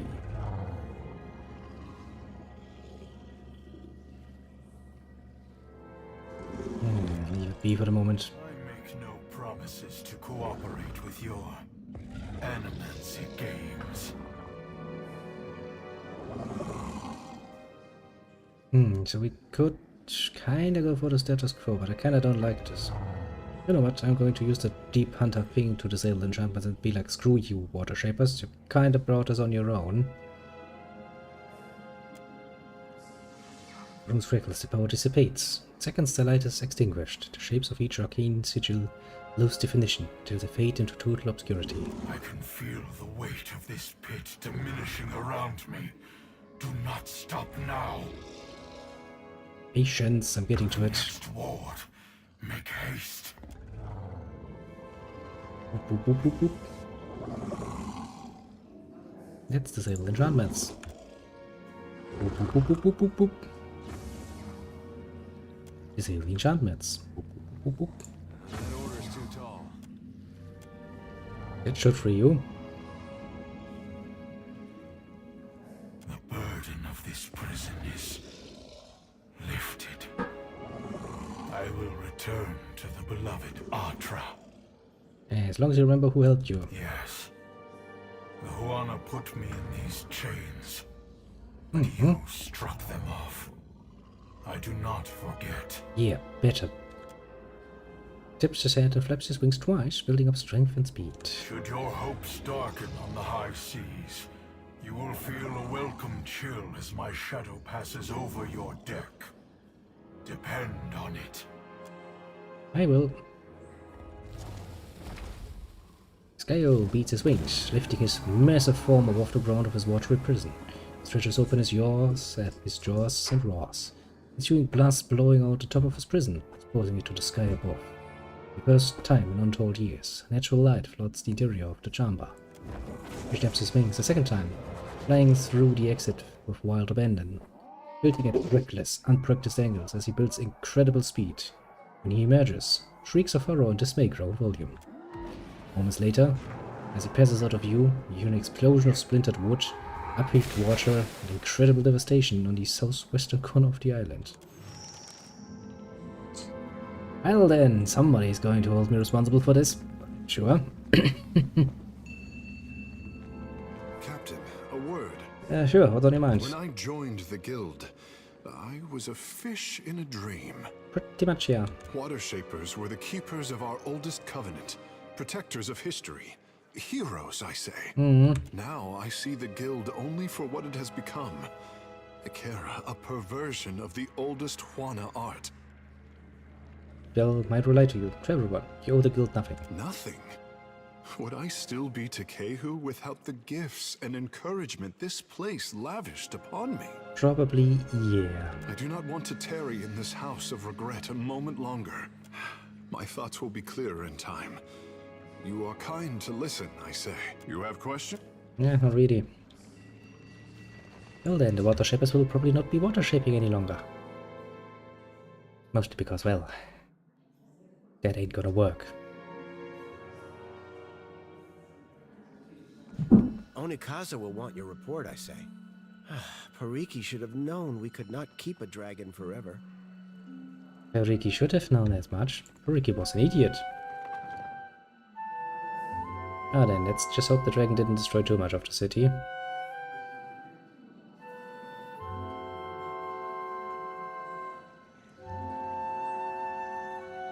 Because I do believe that would be a tiny bit troublesome.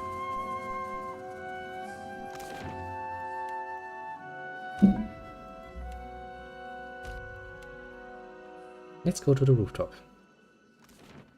I'm trying to be diplomatic about it. I just freed the dragon in a city. I'm sure she's probably gonna be pissed off somewhat.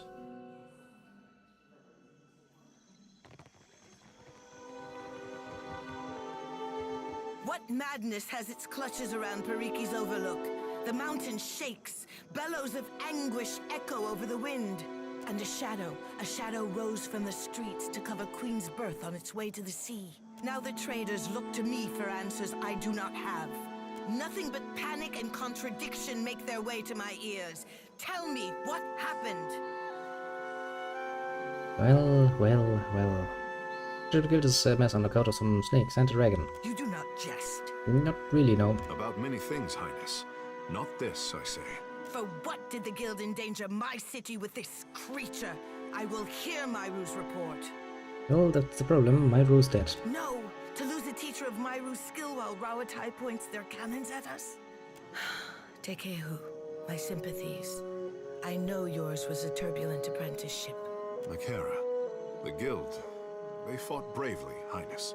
Send every bird from my master water shapers. Tell them to cleave the ocean in half if they must. They will come to Nekataka now. I once told Myru she was not allowed to retire while Rawatai's fleet darkened my ports. Nagati is not done testing me, I say. Oh, and you might also like to know that Periki captured the dragon long ago and built the guild around his prison. Periki was a whaler before she took up Nagati's art. I say her largest trophy was a secret, well kept. Kahanga legends tell us that our ancestors made compacts with the creatures of the Deadfire. Send for Ranga Hauhua of the Wapua tribe. If she could soften the hearts of my cats, I say dragons are not beyond her. Ikera, but I cannot believe... Highness, would you trap another of Ngati's ancient pets? I would go any distance to protect my people. Can Nagati's chosen say the same? Speak on, Watcher. As surely as a tide swelling over the shore, I feel you are not finished. Well, the forms of water shaping are fabrications made to tap into the dragon's prison. Then Periki's students had an advantage in their lessons, I say. And Myru's after her. All at the cost of this beast's freedom. Well, not any longer, I'd say. If water shaping is not as our ancestors taught it, we cannot reckon how much of the original form we have lost. What became of the dragon, Watcher? If the power of this beast strengthened our guild... I set him free. Nothing on Gaza's outward appearance changes. The silence of the rooftop garden feels especially oppressive. You notice the scratching sound of her nails in the armrest of her chair. Chichigas glance up at you with sudden attentiveness. No! No, I say! Nagati close her teeth around your boat and Wodika scrawl your name in her log of disgrace. Yet there's poor ruler who doesn't recognize what is under her feet on Gaza. How dare you! If my apprentices struggle to learn Nagati's art, then we have no hope of replenishing the ranks. Yeah, that's gonna be difficult. And I do not have the luxury of patience. I cannot keep Rawatai in check if they do not recognize our strength. The guild can outlast this, but our enemies will test us beyond what we can endure. Well, you can't afford to lose friends now, can you? You think I do not know this? An ally of the crown would do anything to preserve our way of life, to see that the Huana prosper, I say. So where do we go from here? Even in desperate times, this falls beneath the expectations of the Kahanga crown. You may see yourself out. But you simply ain't an ally to your competition has. Wait. Water Shapers have kept this city in the hands of the Kahanga. A queen cannot do this alone. You may work off your debt to the crown. I will swallow my pride if it keeps an ally under my roof. Next I go like, just kidding, I quit. No, let's be polite here. Thank you for the second chance, Highness. Thank the goddess. Pray that she finds you worthy of service. I'm pretty sure Ngati's pretty happy with me. I don't like to do the gods any favors, but you know, imprisoning the poor dragon there for centuries is also not really a nice thing. My water-shaping masters will arrive soon, and I say the guild will be stronger for their guidance. But a queen's work is not finished until she has endured all of Nagati's trials. Oh, you poor person. Maybe stop worshipping the gods and put everything into their hands. That might actually do you some, you know, real wonders. I could send birds to every Ranga and rally them to our cause, but Nekataka needs more than strength. We need pure Huana fury. We need the Wahaki. My brother calls the Wahaki the last true Huana. He's severe on the Kahanga, but I do not call him wrong. They say you fought a detachment of warriors on Motare Okozi. Then you have seen their fury firsthand. Yeah, kinda. Murdered them all, doesn't matter. The tribe hates all foreigners. Passing ships are attacked on sight, and explorers never make it back to the beach. I like them already. I have hesitated to let the trading companies see my teeth, But those days are behind us. Filling the seas with Wahaki war canoes will strike terror in the heart of even Rawatai's Iron Fleet. I have questions before we do this. I would not have you journeying to Oryokoiki uninformed. Well, I'd like to know more about the Wahaki. It is said the Wahaki did unspeakable things to survive the downfall of our ancestors, cannibalizing the injured and making blood sacrifices to the gods. Sounds pleasant, doesn't it? As the dust settled, the other tribes learned to keep their distance from the tribe. Those who do not think like my brother say the Wahaki never recovered from the loss of Ukaizo. Oryokoiki, what does that mean? Akira, that would be the cursed land of corpses. The corpses refer to the pungent koiki trees. The curse. There are Nguithan ruins on the isle. I say our ancestors were either superstitious or had no taste for koiki. The corpses refer to the... There are Nguithan I can actually translate that on my own, eh? I say our ancestors were either superstitious What do you think to gain from this alliance? The Huana are always stronger together than we were. Today, we are tribes, united under the gods.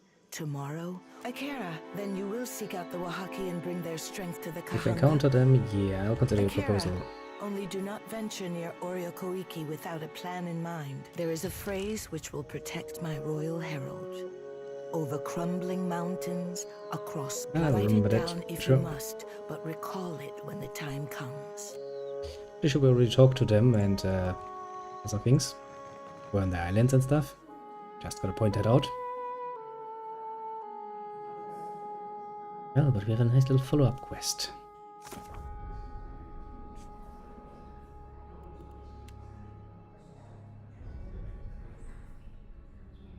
Need to return. Yeah, we already were there.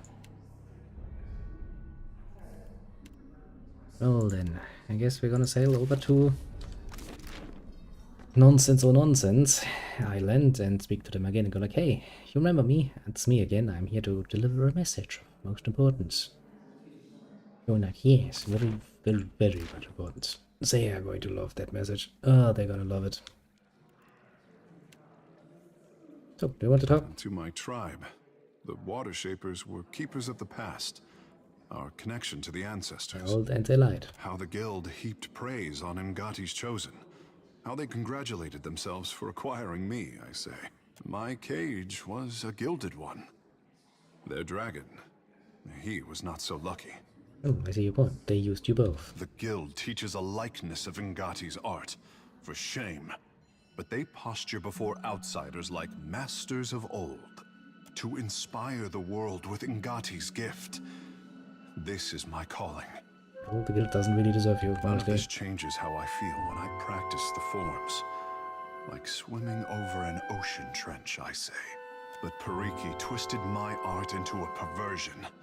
An echo of what it should be. The guild must change for the Huana to grow. I say that is Ngati's message delivered through her son's mouth. So what do you plan on doing about it? I will bring a change not seen since the days of our ancestors. Our legends speak of the covenant with Ngati, one that defined the tribes for generations. The ancestors gave her unwavering devotion, and she gave them a gift. Losing Ukaizo severed our connection to the gods. Over time, their gifts diminished. The tribes have never needed Ukaizo more. With Ngati's blessing, I would bring Ukaizo to them. So, tell me what you know of Ukaizo. An island, a city, a dream. The best of our people, before Cataclysm buried it under ash and waves. Others call it the heart of the Huana Empire. More still, call it home. So, what would you expect to find in Ukaizo? Bleached bones of the past? Lewd sculptures? Sounds interesting. No one knows what the Huana left behind. And there is little enough for us to guess by. Oh, Ngati gave you water shaping. Kara, talent like mine was once effortless, I say. Our birthright as Huana, our ancestors could raise islands or divide the seas. No warship could stand against us. Yeah, understandably. If you just take the sea away from it, it's just gonna be pop and dead. Now only a fraction of us remember. So you're committed to finding the island then? Kara, but sometimes I wonder if we lost the covenant for a reason. And if Ngati's chosen should choose his own path. Whatever we find, What better crew than friends to find lost Ukaizo on treacherous seas? Akira? I'm glad we got him excited. Makes me wish I knew how to sail. Or we could visit the bathhouse for a nice quiet soak. Just a thought. Did you hear that? We're friends, him and I. Captain, you have let the handsome fish do all the talking. I needed this. Thank you. Well, no problem. Akira, let us be off. See, I'm a nice person. The world around you darkens, and once again you feel an insistent tug for your attention. The pull centering from Kehu's soul. Surrender to the sensation. My handsome fish is intimidated by his own potential. How upsetting for him. See the anxiety that takes shelter behind his confident smile. He has worn that since he was old enough to swim. Or to crawl, as the text says. I could always plant the Covenant in his dreams, but that would spoil the fun of Ukaizo. My final test with Juana. Help him to rise up from crawling. Help him to stand and walk as a man. As a god. Still with us, Captain? I had no desire to bore you with my inane chatter. No problem, I was just busy talking with your mom about some things.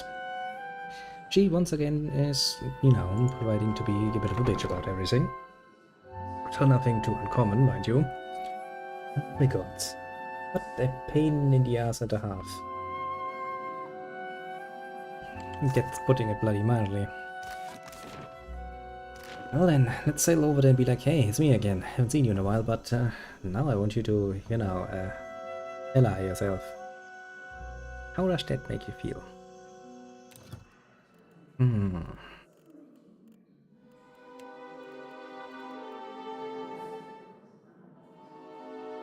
Moves or ranges +2 skills until rest. That's pretty damn amazing.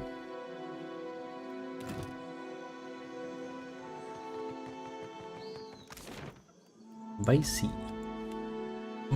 Well then, up to Oiri o Koiki. I do love it when the game treats it like, yeah, totally not a place you have already been at. Yeah, totally not. I would never.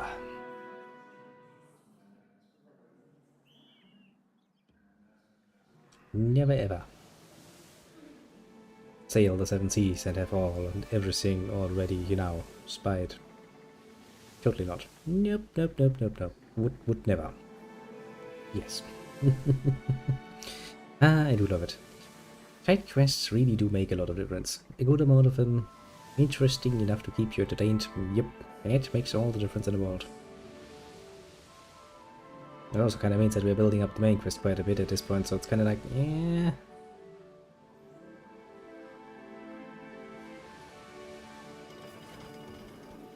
Hello, the people of Oiri o Koiki. Your friendly neighbors back.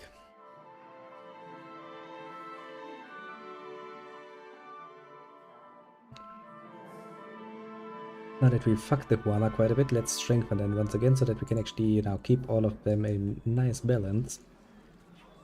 Just because I don't actually want to take the risk of having one of the involved parties too strong. I don't want anyone to be too weak.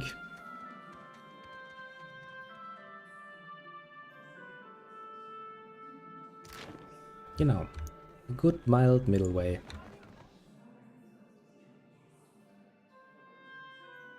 Working like a charm. Basically. I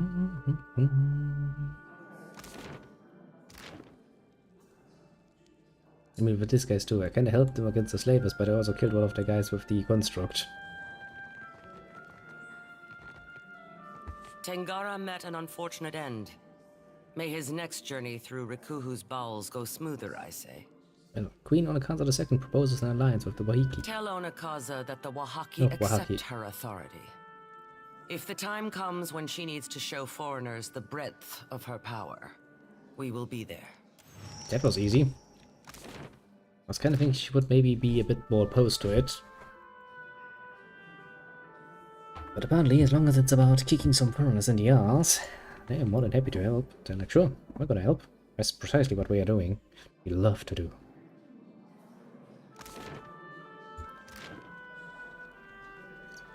Well then, time to sail back and do what's only right and proper. Give it a report and, well, I mean, she lost her Watershed, but she gains a nice alliance with people who do know how to kick people in the ass. For an origin, that is.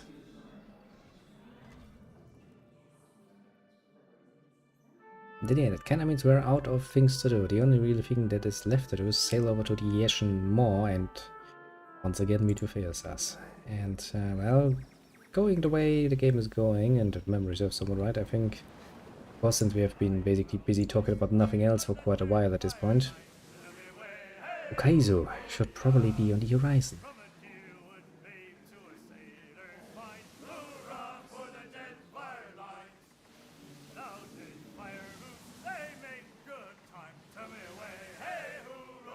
The talky voices from the Nudge are still around. I should probably save and reload the game at some point, just to get rid of that.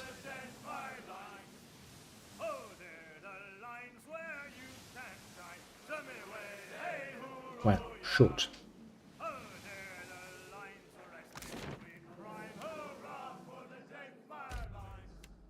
Triangle Palace Gardens again. What a journey. Running our poor little feeties to the ruin at this point. Just from all of the bloody freaking walking.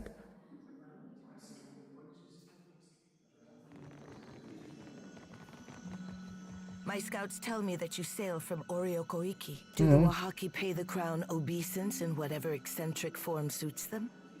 Yeah, you can look forward to Wahaki support from when the need arises. You have united the Huana with our missing limb.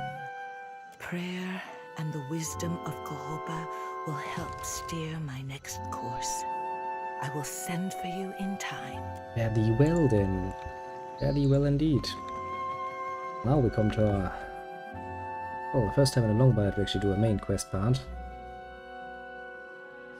Well, actually doing it as an actual main quest part. Not stumbling upon one, like in Sayuka or Hazongo, where we just basically stumbled upon opportunities to have a bit of a heart-to-heart with Eosas. I'm going to murder that guy.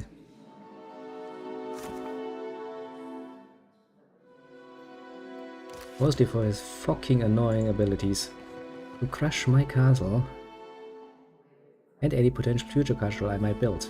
I mean, who knows what's going on in that giant metal edifice? Maybe now, when I retire from adventuring lifestyle and I build myself a nice new castle, I just reach the point where I'm really heavy lifting, he's just gonna, you know, stomp around out of nowhere and go like, plop. You're like, hee. Nope, not gonna take that risk. Not even going to take that risk.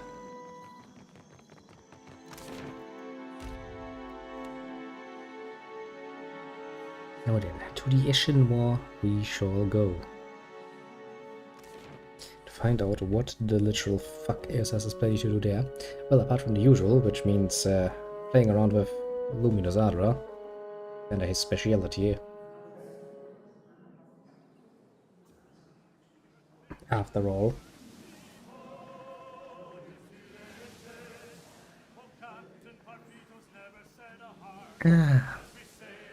Maybe some more coffee.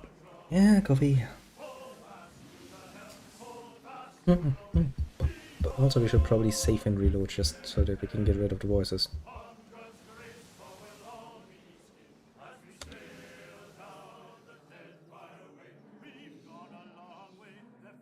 I knew it was one of the F buttons.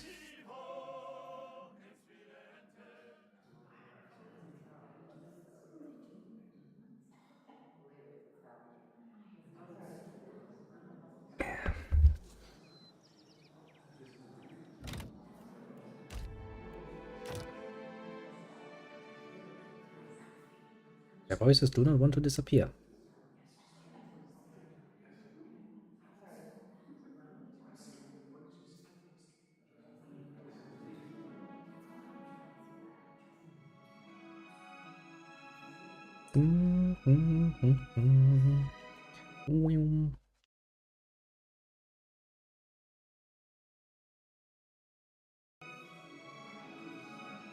Okay, so we have to completely... Give me a second while I restart this. Because that is gonna annoy the living shit out of me. I don't like that. Not one fucking bit. Yes, please start that. Now we wait for it to load. Yeah. Bit of an unplanned break, but well, what can you say? Gillum. Did it? I say, the only real problem is the fucking loading times.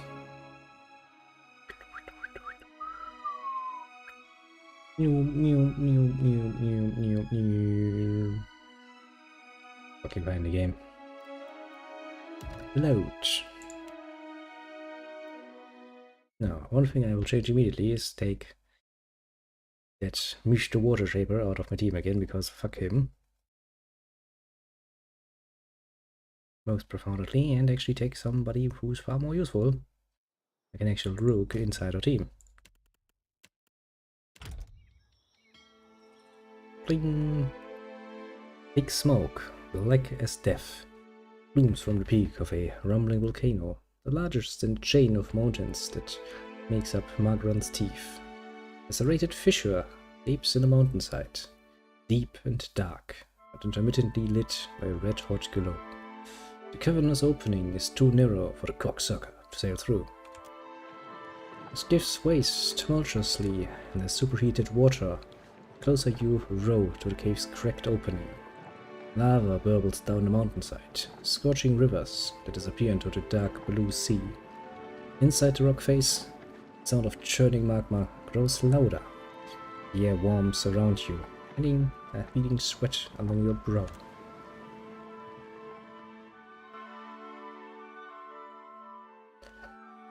But the best part is we're in now.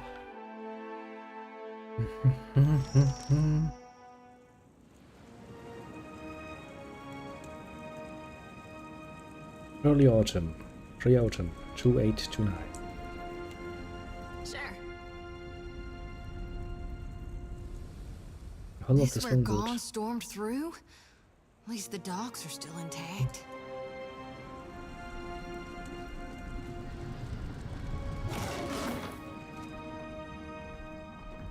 Oh, and I'm going to steal all of your shit and you have nothing. Isn't this charming?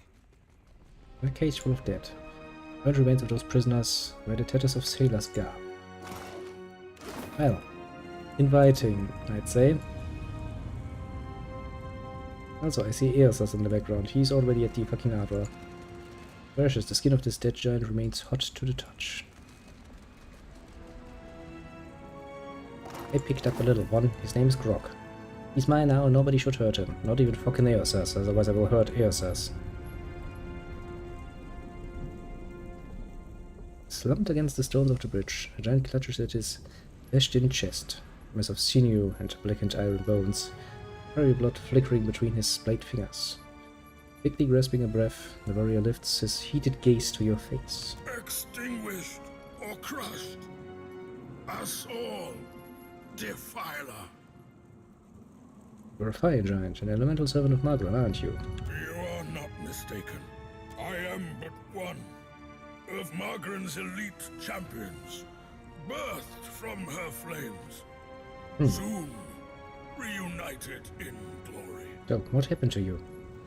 Damned reaper of souls and god of lies, Magran's most foul enemy. So, I need to get to Eosas. Servants of the defiler god, damn you. Yeah, this is going to hurt you more than it hurts me. I'm not going to waste my good stuff on you. There are some glowers as you approach. They are glinting from the light of his flames. He grabs for you with a meaty, blood-burned hand. The swipe is clumsy and weak. You effortlessly shove his arm to the side, slipping a knife into his already ruined chest. You twist the blade, slicing again and again, while he grunts and slumps further against the gritted stone. His back, until he moves no more, nor make a sound. Lands lying limp on the ground. You ought to let me do the mercy killing, Watcher. That many cuts. It's not the easiest of ways to go. Nori swings her lantern back and forth over the warrior's body until a large shimmering cloud of essence zifts up and into her lantern. She grunts, the lantern dipping in her hand as if heavier momentarily. Just absorbs the soul, like through Magran, to the sentinel wall. Sentinels.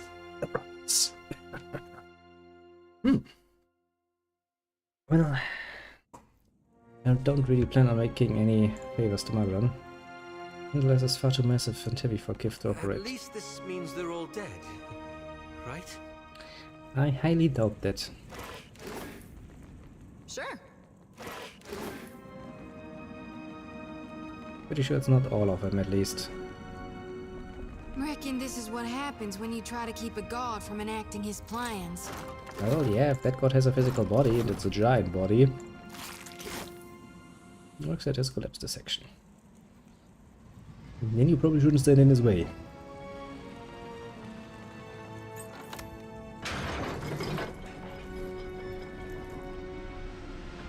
Kith trespasses in the goddess's maw?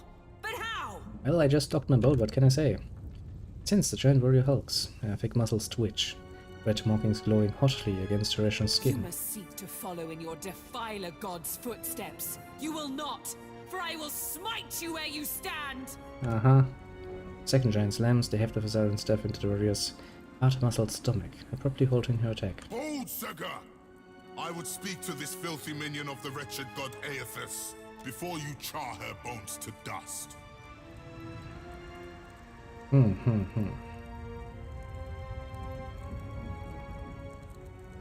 not a friend of yours. He stole a piece of my soul and I'm here to get it fucking back.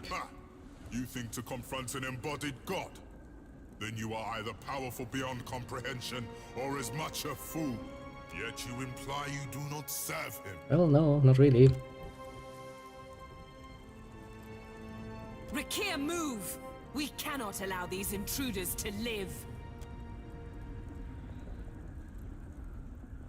Well, Aethys has consumed your warrior's very souls, but I've faced him before and I'm still standing. What Jeff used to say about this one? This is a handout to hold the warrior back. He studies you intently. You would face us in battle rather than flee? I like your mettle. Kithu does not cower before Margren's greatest warriors. Don't care about Margren at all. We have not yet defeated the embodied god, but that does not mean we won't. The Jotiger is readying another assault from within the Jagged Keep as we speak.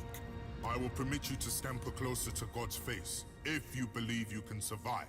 Scurry deeper into the maw, but know that my brethren may squash you. So, how can I reach Aethys? All who neared the intruder god were gutted until extinguished. You think your soul could last even half so long as Rathoon's? Well, yeah, probably even longer. Maybe the Kifs will last longer.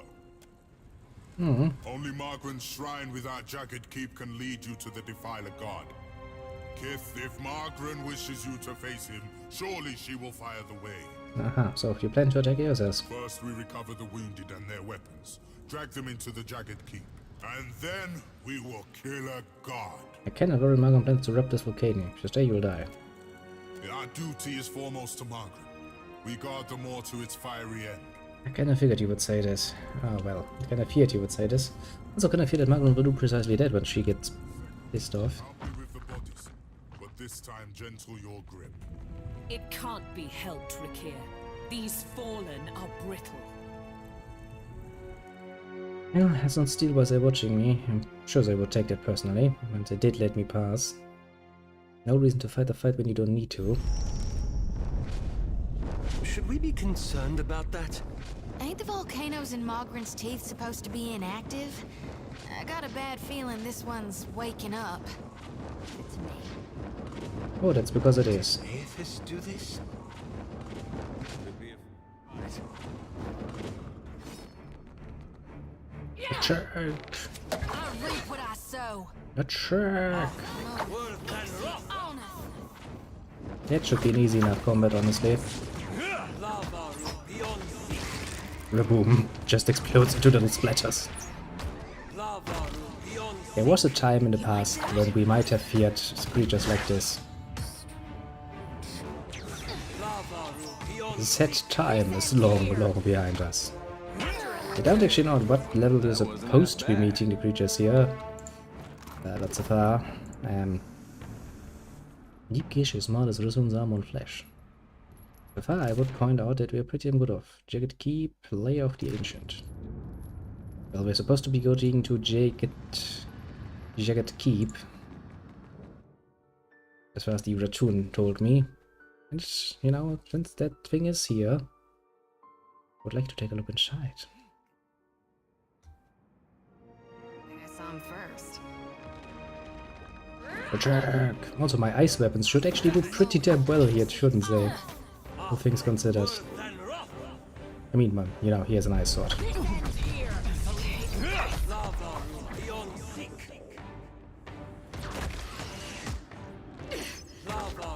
The Ancient. I'm assuming it's a dragon. Honestly, I would take bets on that particular fact. When something like this gets mentioned, it's always a fucking dragon.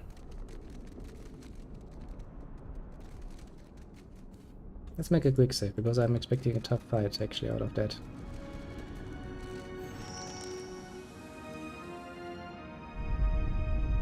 Alright, that one felt more serious. This does not sound good. It does not, indeed. That smell. I hope it's just their cook burning the meat. Haze of soul essence. It's up from smoke. Hardly no blood pools beneath the body. The wounds have been cauterized. Reach the soul. But to the touch, the essence slowly wafts through your fingers. Then you're tumbling down into the feverish sensation of a soul reaped. A great champion, Goliath among giants, just tight with pride. Now something darker, a strange dread. Flickers inside of you, like the fires of a waking forge. Because you know you two are soon to be tempered, just stare down upon the distant gods. The Phyla, your brothers and sisters died to defeat but could not. Now, blood's on your spire, striking plans against Magra. The iron chains that suspend the bridge beneath your feet drip blood and sweat. Weeping, the moss burns below, battered by the invader. Jagged Keep now ever more wrapped in name. She cut a path to the spire, could not be stopped. She drank deeply from so many of you. The Brenthes watches beside you. She's fierce and will know what to do. She can hear Margaret within the flames. Without further delay, she hastens you into the dragon's lair. She will call the beast and will ride with you into the assault. Inside the cavern is dark and simmering. Brenthes rushes ahead of you, despite your barked warning. Something is wrong. The heat rolls against your skin, a whisper of death, dangerous rather than comforting. The Phyla god has riled the dragon. Brenthes has raised her torque high, as if to collar the dragon, the light of its sheening her helm in the darkness. She is thundering. The time has come, Jada.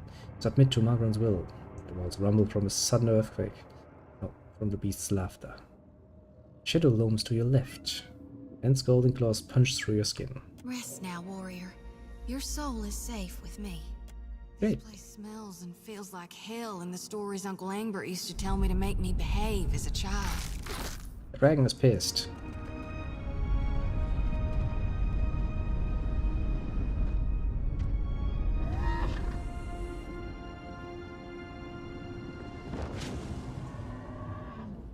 If that ain't a creature born of my nightmares, I don't know what is. Creature of smoke and scales, embers and talons, looms up from the darkness. Her back and ribs gleam luridly, red as the lake of fire, lapped at her feet.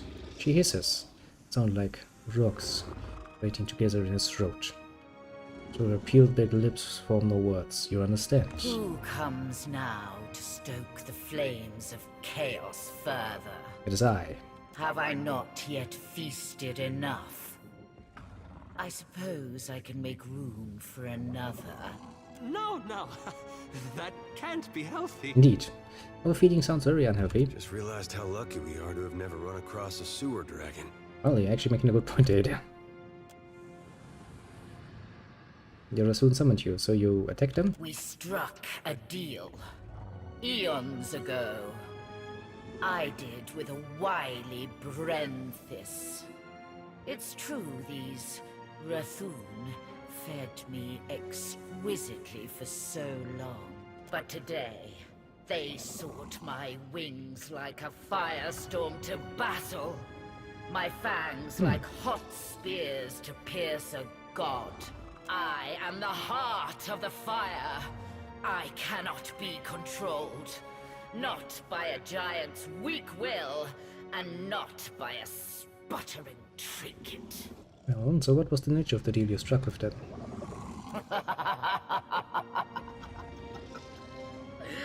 The Rathoon would pay their tributes of flesh and blood, Because they feed you and give you money. gold. And I, when called upon, would fight fiercely at their side. Kinda didn't keep your end of the promise, though. That arrogant priestess thought to ride me, the magma that fires the mountain. She sought to command me. So I consumed her. The Rathoon forged their deal when I was but a hatchling. Now That's awfully cold-blooded for a creature made of fire. True enough. you are a creature most amusing.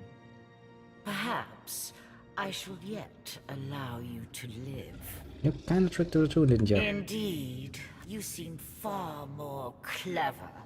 You know, the cannon must reach ears as in the depths of the moor. You think to ride me, the great firestorm in the moor, to meet a blustering god. If the Rathoon could not tame me, why should a little wretch like you fare better?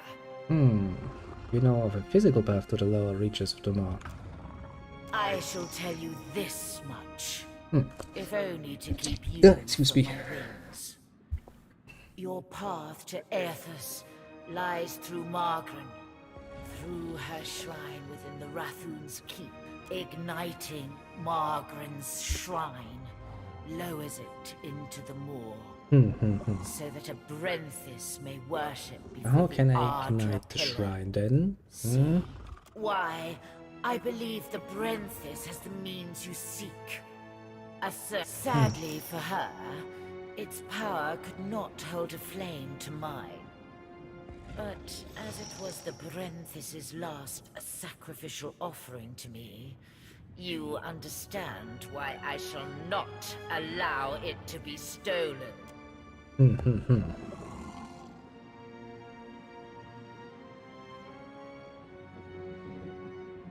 I understand your desire for the Torque. Mystery is full of dragons who are the relics of power. Cherish one of Margran's abject trinkets?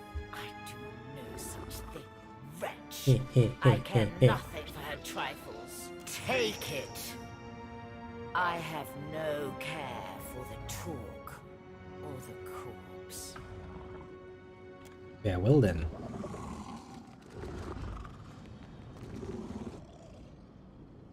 You will consider that stealing, won't you? Because you knew the dimly lit sense that smolders over the Ratron's burned corpse, the stronger you feel the soul flickering confusion and grief. Ashen, crooked fingers clutch a still flaming torque, grasping the relic tightly even death. Reach for the soul. Rather than falling face forward into a vision of the Rasoon's final memory, a last thought screamed through your mind in a jumble of disjointed words and disbelief. I am burning! I am burning! I am burning! And it is not in pleasure, not for Mother Margaret. I should have listened when she said nothing. But I was willing to die to reach the Everflame, to sacrifice them and everything to ash, to vanquish the Defiler. And I am burning, but not in the flame. She's pissed off. Not with honor and eternity, but for a moment. I am disgraced. Pain in the ass, are you? Well, let's dig a bit deeper. Who will lay the talk before the mother to fire the way? Who is left? Who will guard the sacred spire, the mother's mind? Who will descend the shrine to the Defiler's god's face? Well, me probably. Not to these hands that are ashes sifting on a breath that is a last sigh of a wretchedly snuffed life. Not to me and mine. Now she who was blackened and befouled and forsaken by the flames, forsaken by Margran. Well, I'm gonna take that with me then. Bloop. And Rest this easy all now, this way. priestess. I'll harvest your soul and your torment too. Okay, so now here comes the question. What do you need? I got it. Yeah? A question, Watcher? Happy to oblige. How may I help? If I try to steal from her, will she actually attack What can I do me? you for? She will, yeah. Most definitively will want to attack me. Lashing Vein! Tentacles of Doom!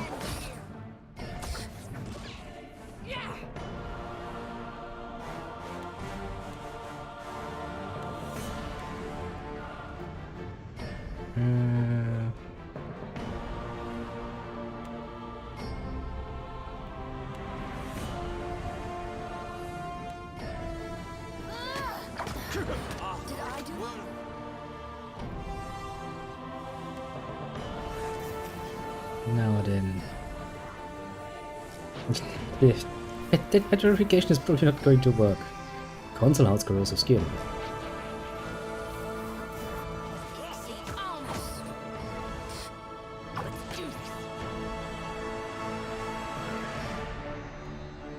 Light of Pure Zeal. Blast of Unit troops from hearts down, blah blah. Burns enemy vessels and spirits. Yeah.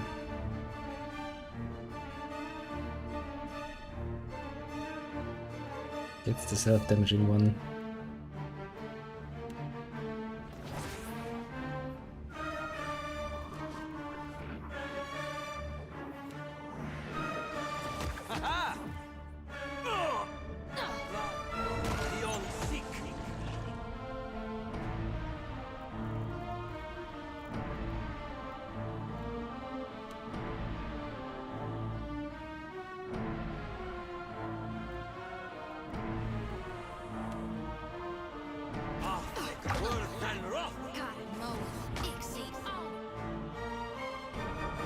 What else do we have left? Actually, quite a few options now that I think about it.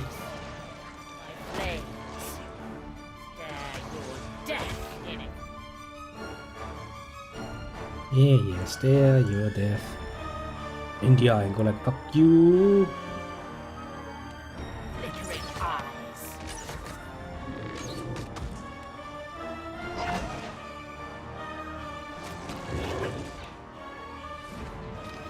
She actually got petrified. Ah, the irony bites, isn't it?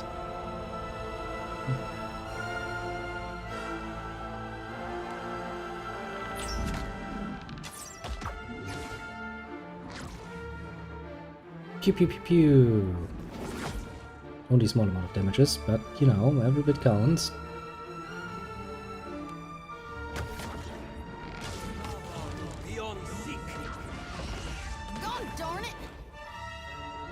How may I help? Well, that's what happens when you face the big boys. Also, the dragon already told me all I needed to know, and I got a bit of loot of it. I'm not unhappy with that. Not at all, actually. That's what you get from that, you bitch boy.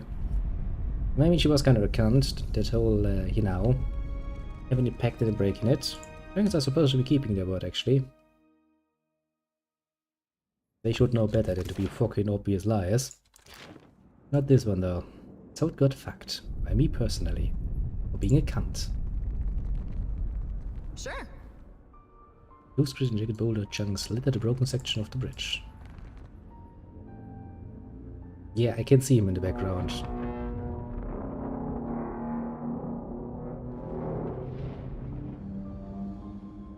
Spend your whole life thinking you're a giant. And one day that fella shows up at your fortress. That was awfully profound. Yeah. That giant is going to regret his fucking life decisions. I'm still pretty angry about my fucking castle. I like that castle. Do you know how many monies it took to build that up? Revenge shall be brutal. I still have no clue how to actually do this because he's giant, but you know, if I take a pickaxe to his feet and start working myself up, maybe at some point I'll be able to do it. Pick that spotting you. Stripping over slams her shield against the floor, rattling the stones beneath your feet. Scurriers in my keep! Make ready to be crushed, vermin of Eothas! Wait, hear me out first. Nay, I will not risk the spread of the Defiler's filth during this time of crisis. May Margaret forever burn your soul in agony. You'll find no mercy in the Everflame. Yeah, I don't want that. But thanks, now you have given me an excuse to murder all of your kind. Thanks. Helps a lot. Ah. Well then, time to murder every last one of those cunts.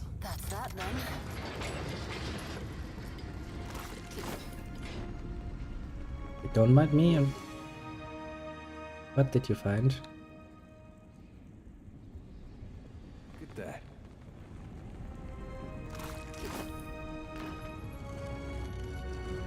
Well, we found something, alright. Rock slide. Well, that's a problem. Jack! My hand. You dare to jump on me? You're gonna regret your life's decision, my friend.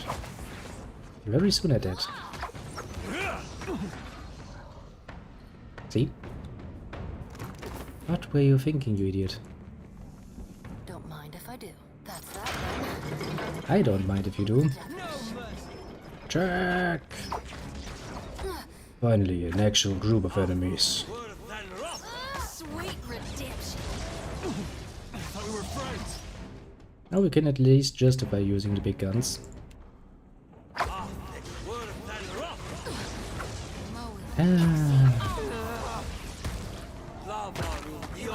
And they all die. Oh, somebody has cast a delayed fireball. Still does not enough damage though. Yes?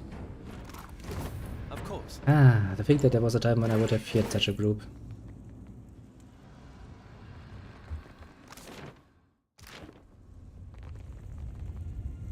Well, you know, a long time ago that was. Tell me we aren't gonna fight them all at once. Better yet, what if we didn't fight them at all? Yeah, if that were an option, I'd be more than happy to go that way.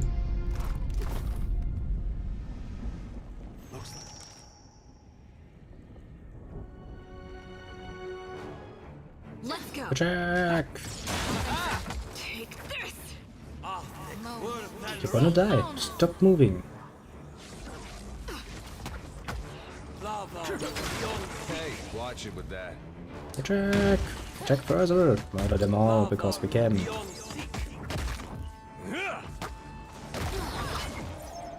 What do these cunts think they could actually do? Oh, indeed.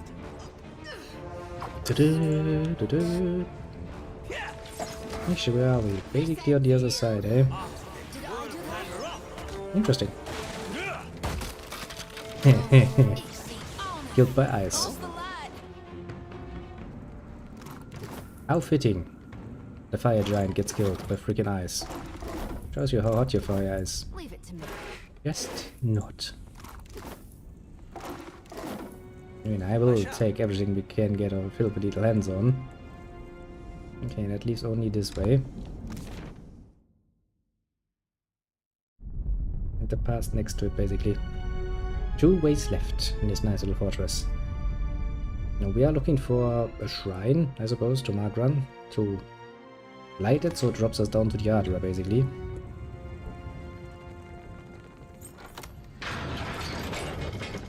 Attack! Supposing this volcano blows, what are the odds any of us but Gon survives it? We should move Not quickly. high. The Rasun warrior stands tall, even among his giant brethren. With a stern sweep of his hand, he addresses the soldier at his side. The Brenthis tarries for too long. Yet only she is fit to fire the shrine. Go and ensure that she returns readily with the ancients. It would be my honor, Bathor. Return in victory, Rekir. Yes, Bathor. And remember, Hello.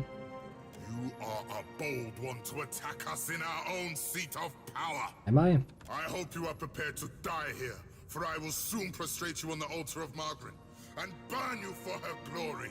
Yeah, well, your warriors let me pass and not to speak with Eosas, or rather the first two did.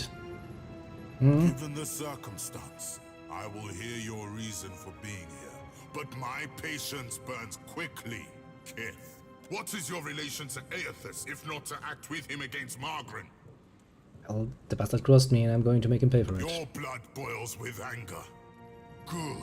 Then you two have cause against Aethys, as we do. Yeah, I have We are it. prepared to assault Aethys at the base of the mall. The shrine will lower us to the sacred Ardra pillar, where the embodied god now gluts himself. Let me through. I'll speak with Ace and convince him to leave this place. Even if I believed you, I cannot do such a thing. We guard the sacred depths of the mall. None may freely enter. Thus the shrine lies dormant, locked without the talk of Bethacton, our high priestess. The Brenthis is the talk's rightful bearer, but she has yet to return to the keep.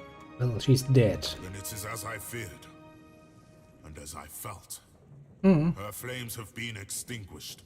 I do not share the Brenthis' ability to commune with Margaret, but I must believe the goddess would will us to fight. We must make a final stand. I have the talk. To return in victory from the lair of the ancient. I misjudged you. Many people do, believe me. Among kith. What became of the ancient? Jorda Fairless. Triumph will be nigh impossible without her. What makes you think something happened to her? Please beat red. Shorty jokes, pounding on your chest as she struggles for air. Whatever gave you people the idea that dragon would let you ride her? The water tilts his head as if considering the true meaning to her companion's reactions. Growing distrustful, he tightens his grip on his mace. You will answer me, Kith, without trickery or lies. Well, the dragon's dead. Impossible! A flame as bright as the ancients cannot be so easily extinguished. No, I quite literally killed her. I was a fool for trusting you. Have you any fathom of the doom you have wrought us? You shall explain, or forthwith perish on the end of my mace. The beef killed the Benrith and your warriors. I avenged them. The ancients attacked them? Well, yeah. The dragon could be fierce and unrelenting indeed, but I trusted the Brenthis' power would command the beast. How disturbing and unfortunate. She would have been a mighty ally against Aethys. Well, potentially, yeah. We've no choice. Despite the odds, we'll attack without either's strength. If this is to be our last stand, we must prepare ourselves, either for victory or for sacrifice.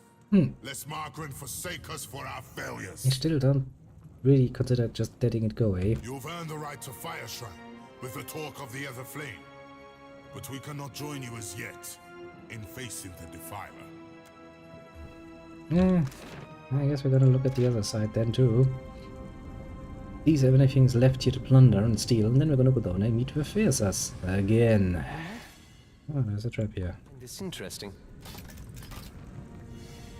Allow me. Easily done. Let's not leave any good equipment behind that we could need in the near future. You know, who knows? Might be something useful. I can see the fury burning in her eyes. What a hateful goddess. True enough that. Stand before the Shrine of Margran, goddess of flame and war. Lifting your eyes, fiery motes begin to streak across your vision as you stare into the imposing cast of her likeness. For the span of a single breath, everything falls eerily silent. For soon behind you fade away. Flames to the side of your flicker higher, dancing without sound, but the heat is real, picking at your skin. Then metal groans as Margaret's statue bends her head to you in greeting. Watcher, the time does not allow for niceties.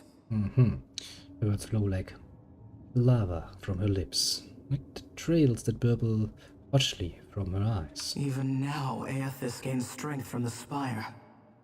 What progress have you to report? Well, the Raffoon are preparing a final assault against Eosas. Then they will burn to ash and return to the mud kiln from whence they came. Leans forward, the copper of her corded arms gleaming from the blustering flames. She tucks her sword free from the plinth, and the entire shrine shudders with heat. Presently, I shall erupt this volcano, and with it, consume Aethys. I suggest you retreat if you at all value your mortal form. I need more time to reach Eosas. I can give you only the moments more it takes me to fully fire the depths of this maw. After that, I will not stay the assault. Even for you. Fare thee on, Watcher. My condolences, should you die. Great. That's great. I'm fucked again. Okay, what's happening? Let's take a look to the side. We have a follower. That's interesting. I did not see that coming. Apparently a wooden mage. Wooden mage.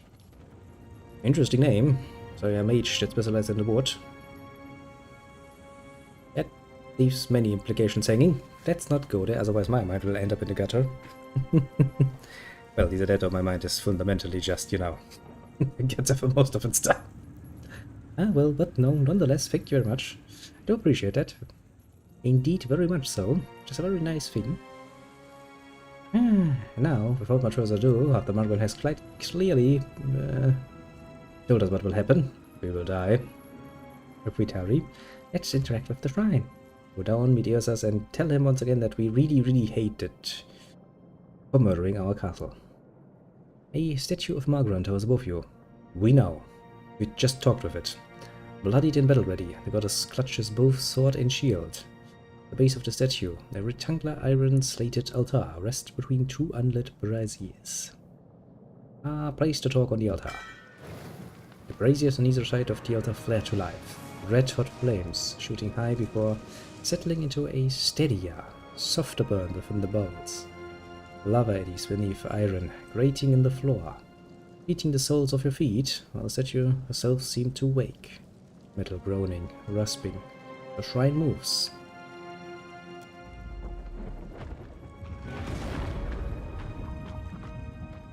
Yeah, nice fire effect for your eyes, eh? The ratoons are just going out of the way, not gonna fight this. Oh, hello there.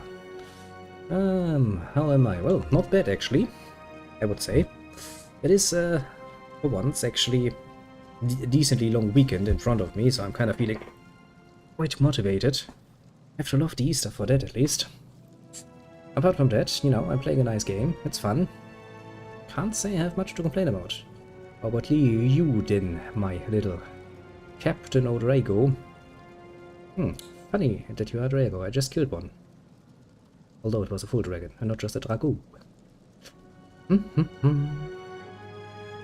Do we want to descend? You know what, actually, yeah, I kind of want to get this over with before this whole thing explodes around me.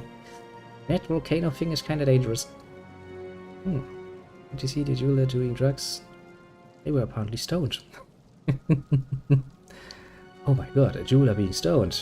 You can't be serious. That would be hilarious. Good one though, I'll give you that much. With a squeal of metal against metal, the entire floor drops a stomach-lurching 5 feet.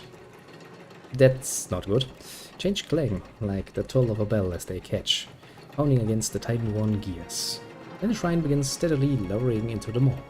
Oh, that's good. It's very good, isn't it? We're gonna face Eosas again. As the shrine cranks lower into the maw, Eosas' colossal armor-carved dome, neck and shoulders slowly emerge into view. Larger than you ever remember having seen him. Great, he's growing longer and stronger. Energy vibrates from his massive body, and a cacophony of mutterings and shouts from the souls whirling within it slams into you, nearly knocking you from your feet. Well, time to meet him again and be once again like, I hate you.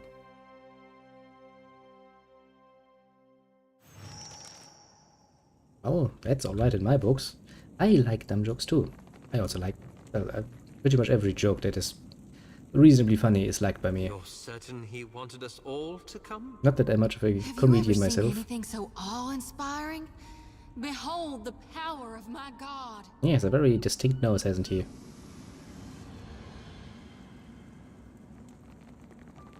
Now then, let us experience what it is like to talk with God. Watcher. Yeah, it's me. I wasn't sure you'd make it. But there is enough of you in me to grasp that you had a better chance than most. Endgame. I don't actually think so. If memory serves, after this meeting there's another one. I think we still have to find the lost city of Hokkaido, and that's where the final confrontation will probably happen. This is just where he basically reveals his grand scheme, and we are gonna be like here, oh no! He has a plan! Yeah, he didn't just revive in a giant Eldra statue out of fun. No, he had a plan in mind. Not that he bothers telling even the other gods about it, or pretender gods. I do think that we still have a bit left of actually playtime. And I do enjoy it. Honestly, well, I do like playing this game and making progress. It's always, you know, once you are getting a bit more into it, with that slight feeling of sadness that comes from knowing it's probably going to be over in a while. Some would say it's because you have a strong soul. Great deeds come easily to one so spiritually blessed. Well, I'm not just spiritually blessed, I'm monetarily blessed. I have over 300,000 coins in my pocket. It helps too, he says. You'd be surprised. Or have you become great because of what has been thrust upon you? Watcher of Cad Nua. Yeah, I'm not any longer the Watcher of Cad Nua because Cad Nua has been fucked by you. You see, this giant fucking Aardvark hunt, he has stepped on my castle, and I take that very personally. It has taken me the better part of the first game to build up that castle, and I don't like him just, you know, stepping on it. It's a bit of a bitch move. Ever since then, I had a clear-cut goal in mind. I want to squash him. Oh my god. You really, I mean, this can't... Jody, this is not the time. Go back somewhere else, you know. Calm down a bit. Take a cold drink in this fucking volcano. I see you, Shoti. I am glad that we could meet, even if it is under quite unpleasant circumstances. Now listen up, mister. The last time me and Shoti were busily somewhere in a god's realm or in the presence of a god, do you know what we did? We looked for a nice little bush on the side of his realm and did a nice session of 69ing or scissoring, depending on our mood, just for it. Honestly, considering he's a civilian, not really a bad guy from what I've seen. He has, I guess, 9 or 10 times. Honestly, all of the pretender gods are kind of fucked in the head. Magran is always going for the absolute murder option, if she can. Like, you know, this time, she's just going to explode a fucking volcano. She's not even going to ask any questions. Also, that whole Godhammer thing, you know, where she kind of was involved in. That too wasn't really nice. Ondra? Yeah, let's not start with Ondra. She sent us on a suicide mission, just for funsies, basically, in the White Marches. Then there's Berath, who basically blackmails you into helping because it's either you help me, or I'm gonna give you the game over. Nice. Who else do we have? We have Whale. Yeah. I remember the Hall's Obscured. He's a giant tentacle monster in life, and now he's not much better. Anyone else necessary to get mentioned here? I guess there's Eosas himself. As far as the Pretender gods are concerned, he's a lot more involved with, you know, Kithkind, which is nice. He actually cares a bit about them. But still, you know, he has really found a good balance, has he? And honestly, there's a good reason why the gods should not directly walk the bloody Eora. That just means trouble for everybody involved. Just by him being here, Magran is going to fucking make a volcano explode. That's the sort of trouble I'm talking about. It's not good for Kithkind in general. This is really happening, right? Gone. Your humble priestess is before you. Oh boy. Please, tell me what you require Odie, of me. more shutting How up. do I save more lost souls than I can carry in one lifetime? By shutting up. Face bright red, sweat beading her brow. Shodi stumbles precariously closer to the edge. Lantern rattling, she catches Odie. herself. A mere moment before she would have toppled. Gee, we need to take this woman back a bit. I know that you have undertaken a noble mission, but I will tell you what I told the Watcher. You need not fear for the lost souls of this world. Oh boy, that sounds great. As for you, Watcher, why is it you believe you have made it this far? Well,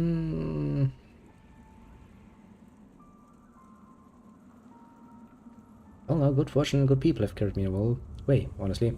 My comrades are, well, basically my biggest treasure at this point. As would we all. See? But you have come a great distance for answers. What would you ask of me, Watcher? Well, now that you put me on the spot. That we have. And I got a request. Down here. God, look how full my lantern is. I've been harvesting day You and have night not. for you, my God. We have emptied this one in Lantern between. rattling, sickle gripped so tight her knuckles are white. She waves her arms over her head. Why She are you shouts. trying to get his attention? He just... Honestly, actually in this scenario, if he needs to sneeze, we're all going to get blown off this little thing. Die. He'd be like, whoops. My dear Shodi, I do not mean to diminish your presence here. But this is a question that the Watcher needs to answer. Yeah, it's basically a talk between men, just that my main character is not a man, but you know, we're talking mano a mano here. She alone was tasked with pursuing me. The gods have placed her in this fire. It is only right that we speak together now. Well, first things first, can you give me back my soul, please? When I am finished here, you may have it back. Though you may find the process not painful, but traumatic nonetheless. I would still like to get my soul back. But you have come here for other answers. Why I have returned, where I am going. Am I answering to you, or to Bereth? Bereth can suck my... Shit, I don't have a dick right now.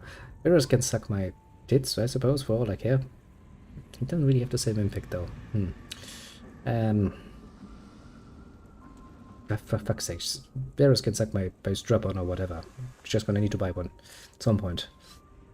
I need to know. It seems someone else needs to know. One who has held me to the flames once before. You mean Margren? Of course. Margren fears what I will do, just as she feared what I would do in the Deerwood. Pretty much, yeah. Understand that what I'm saying is neither a boast nor a challenge. Damn it, I missed one line. It is the clearest statement of truth I can give you. Give Bereth, in the hopes of dissuading you from taking actions that may harm others. What the fuck are you going to do? Force gods and mortals alike to open their eyes to one another. It seems my sister does not like the sound of that. You don't say.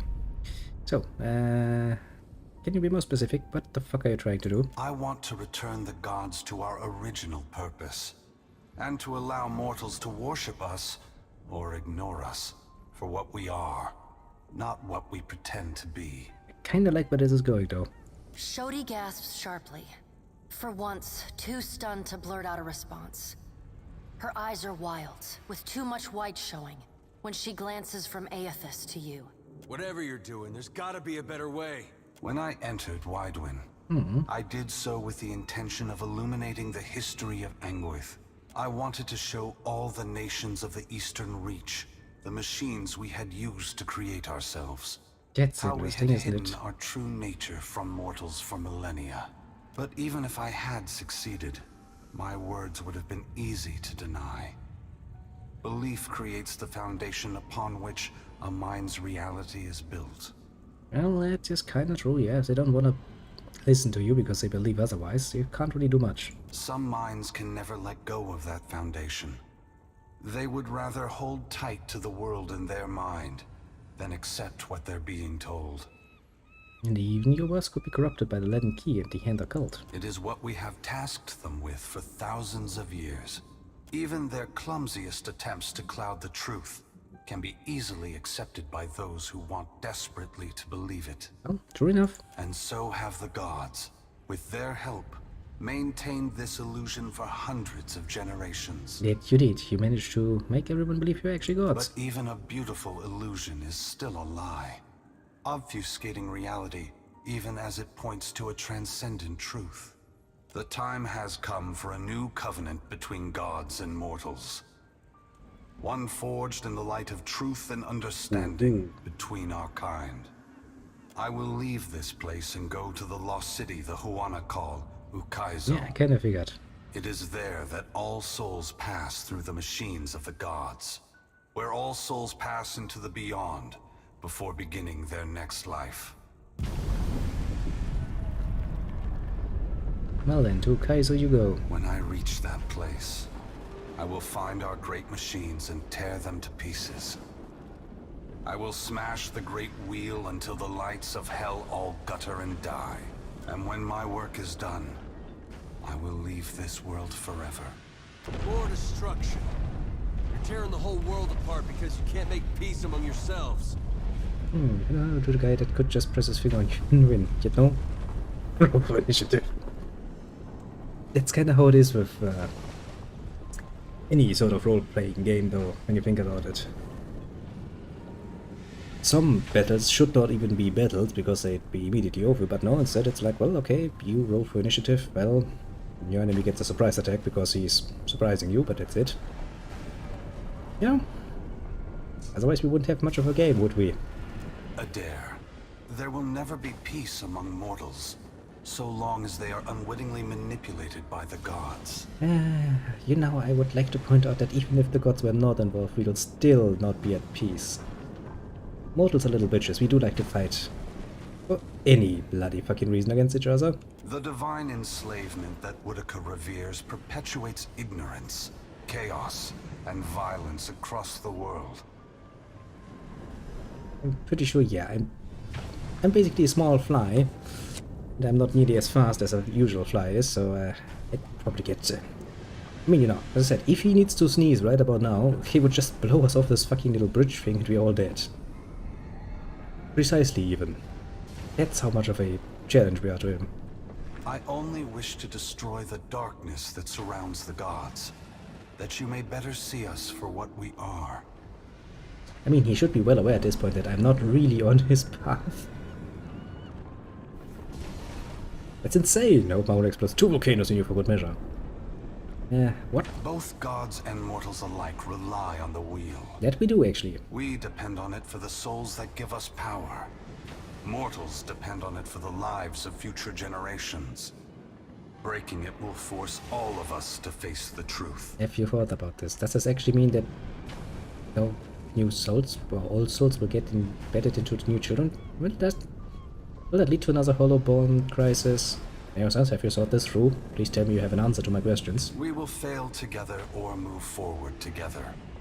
Either ending is preferable to the cycle we still find ourselves in. Yeah, but the cycle kinda works, you know? You can't just tear down a system that works and, you know, be like here. Or live with the ruins.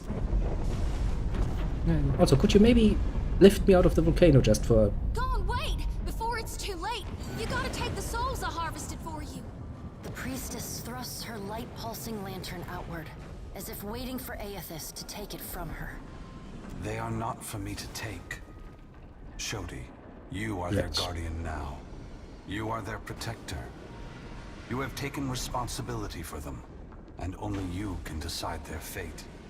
Once again, the gods have put you in a precarious position, Yeah, Watcher. you don't say. Oh boy. Considering all the troubles I have put you through, the least I can do is protect you from the wrath Magrin has intended for me.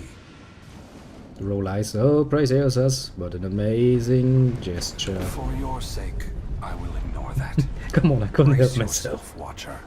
Also, thanks for the airlift. I kinda needed that because there seems to be some fire raining down from the sky.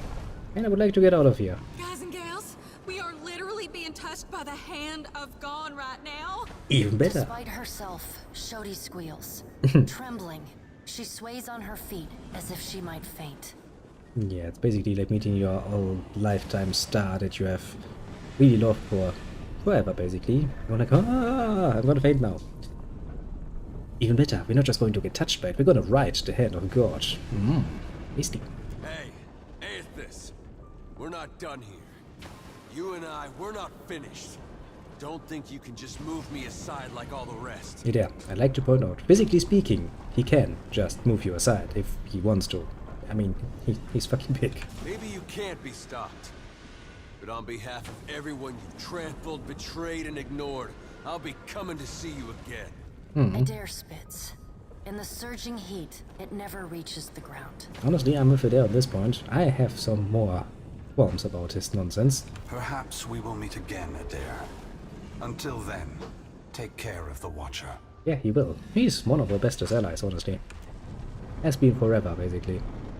Aethys's great hand floats away from the luminous Audra pillar. As it pulls back, for a brief moment you see a golden tether flash into existence between the pillar and the great Titan's back.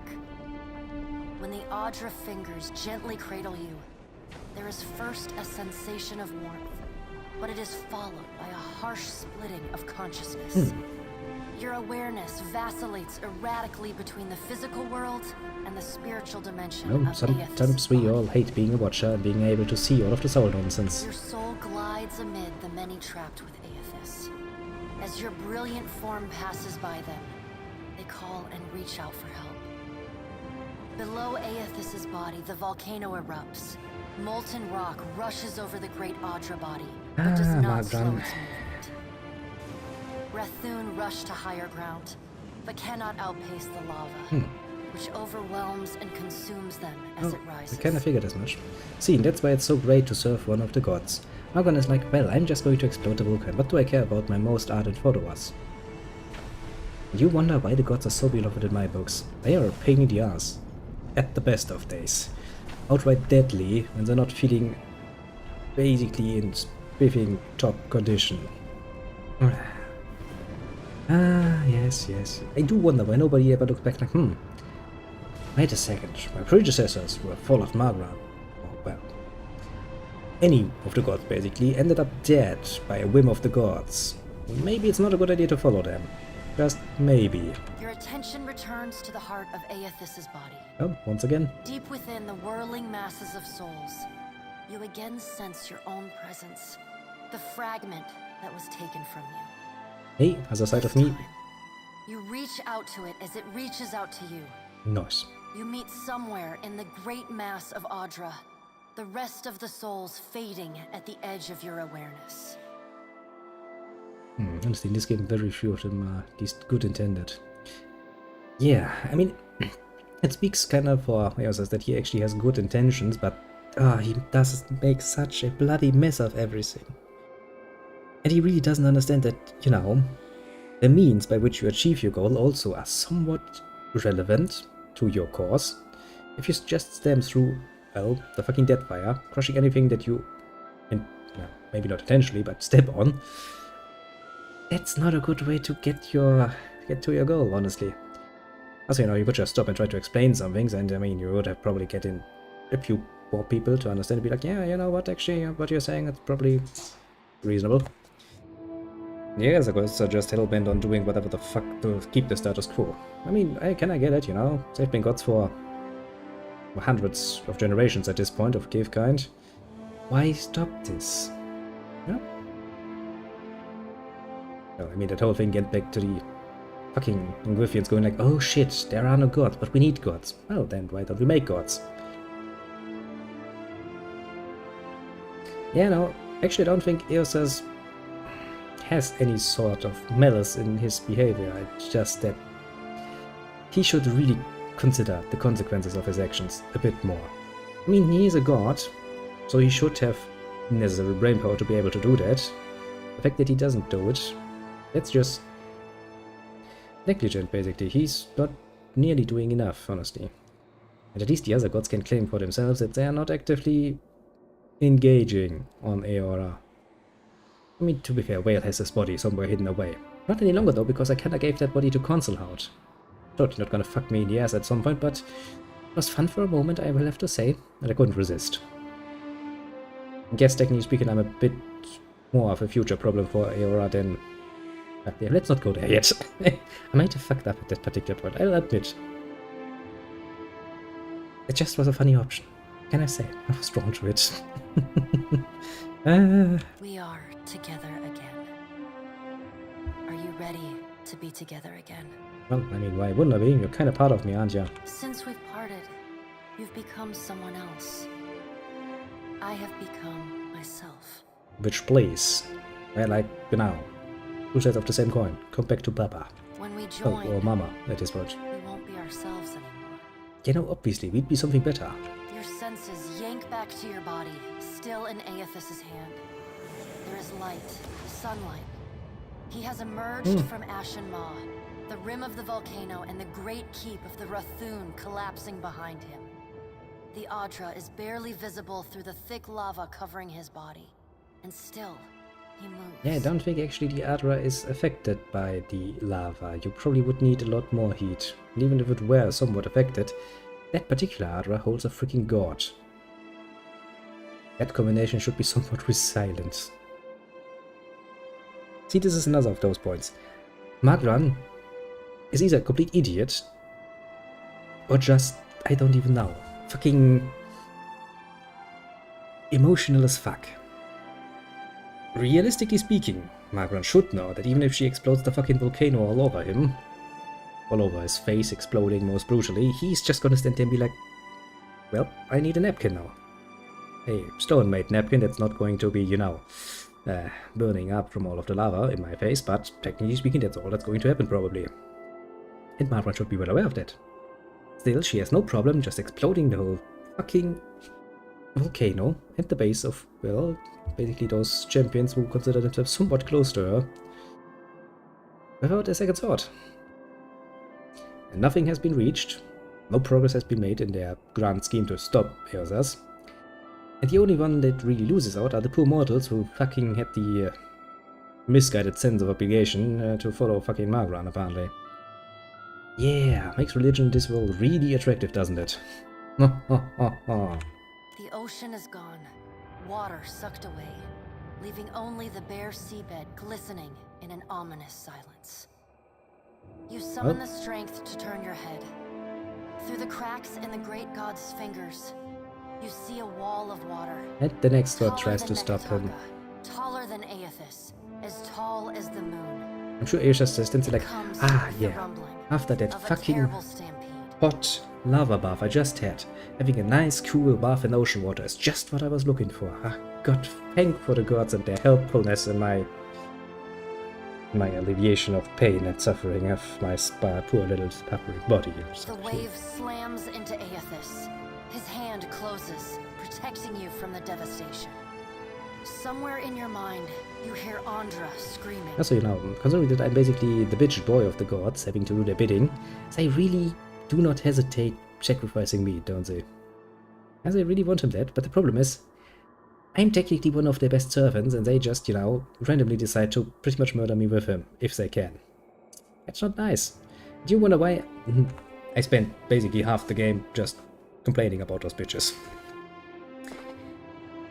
What comes next? Maybe Beerus has something in her back pocket that she's gonna send you over here that is trying to kill Eosas, and by that me. God should damn well know that I'm in his hand. If that thing dies, I'm gonna die too. You are back inside him. Back with yourself. Hey myself, long time no see. 5 minutes, have you seen what's happening outside? Crazy weather we're having, eh? Are you still the same watcher who returned the lost souls of the Deerwood to their intended bodies? A light shines within the soul as it observes you. Waiting. I am. Well, no, not quite the same. I mean, we have some more experience since then, so not quite the same at all. Good. Then this should be easy. Uh-huh. You feel cool air, seawater. The back of your mind pulls your attention back to your body. Oh, I'm back and alive. Stands amid the now calm waves. Kraken futilely clinging to his limbs as he gingerly sets down your ship with one hand. Hey, thanks for saving my ship. He carefully opens his other, setting your body on the deck. I really would like to have my ship with me. As your head comes to rest, your vision rocks forward, pulled back into the Audra, back to your soul. Yes, I don't like to say anything, but I think you need some washing. It seems that something is clinging to your body. Maybe some soap will help. Giant soap, probably made of more Adra. Some of us is lost to him. Fragments and the empty spaces between them. They will always be a part of him. But we are still us. And it's time for us to go. Together. Oh, damn straight. You come with me, you little bitch. You belong to me, you come with me. The soul rushes toward you, flying into you with ferocious speed. You are thrust back through the Audra, out of the palm of Aethys' hand, back into your body. It quite literally just rushed me. That's one hell of an active soul, isn't it? You can feel the sensation of your skin, the warmth of the Audra, but you are not fully in control. The other soul struggles to reach the surface of the body's consciousness, but you pull it down. Entangled, you float in a dark, boundless expanse. The more you fight each other, the closer you become, until somehow, impossibly, every piece of you is touching every piece of them. Well, not really impossible. I mean, we were the same originally. It's basically like a bit of a jigsaw puzzle. I'm sure the pieces will fit, even if you have to be somewhat brutally in assembling it. Through the distant window of your eyes, you see Aethys push slowly against your ship. Oh, be careful with this. Though his touch is light, it is still the touch of a god. Yeah. The ship lurches, rapidly tearing across the waters. It just races ahead. His hand pulls away from your ship's wake, his body straightening, towering overhead.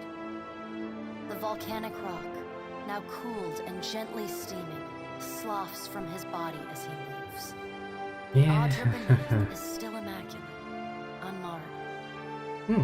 He watches you depart. Would be this point where I would then be sitting on my nice little ship, Now, getting myself a nice little chair. Nice cup of probably something strong and alcoholic at this point. Raising my hand to the heavens, go like, hey, Magran, I have a question. See? You did shit all to him. And then next, oh, Onra, also, very nice of you to, you know, send a bit of a cooling bath his way, but could you please stop trying to murder me, my ship, my crew, and everyone else while you're at it? That would be most appreciated. Oh, I hate the gods. If I could march up there and kick their ass somewhat, I'd be the most pleased person in the world. Actually, I'm getting to the point where I'm like, maybe if we bring attention to the gods also, we could make them somewhat a bit more easily killable. That would be something to...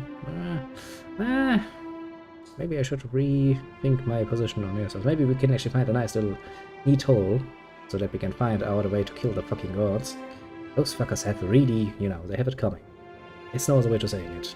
I have every bloody reason to hate them with a passion. Tell them what you have witnessed, Watcher. Tell them what is coming. No, first I will actually make a fucking royal complaint about certain actions taken with my life on the line. The windows of your eyes retreat into the distance. Bye-bye, window. The fragment of your soul is so close to you in the darkness that you can't tell if its thoughts are separate from your own. They shouldn't be. They should be my thoughts. Aethys is going to Ukaizo? Indeed, Aethys is going to Ukaizo. He's going to stop the wheel? He is indeed going to stop the wheel. Aethys is going to Ukaizo. Yeah, we already were there. Aethys is going to Ukaizo. He's going to stop the wheel. Yeah, that's the point we had understood like 5 minutes ago. The words repeat in your mind until they become an incessant, meaningless mantra. Involuntary meditation in the emptiness of your unconscious. When the words finally dissolve and become part of the darkness, you see a pinpoint of light. Well, you no longer sense the other soul. We have managed to become one again. No longer sense the person you were before Aethys touched you. You swim toward the light. Yeah, for all this nonsense, it would be kind of hard for the other soul to just slurp me up. I'm going to slurp them though. Mine. As you come closer, the light becomes two blurry spots of radiance. You settle in behind your eyes. What a nice feeling to be at the helm of this particular ship again. It's a very well-formed ship. You sense familiar scents and sounds. Voices raised in shock and alarm. You take control of your mouth, opening it wide and drawing a great breath. And I'm betting $100 that the first words out of that wide open mouth is gonna be fuck. A very loud voice. Honestly understandable reaction though. Pretty damn understandable reaction though.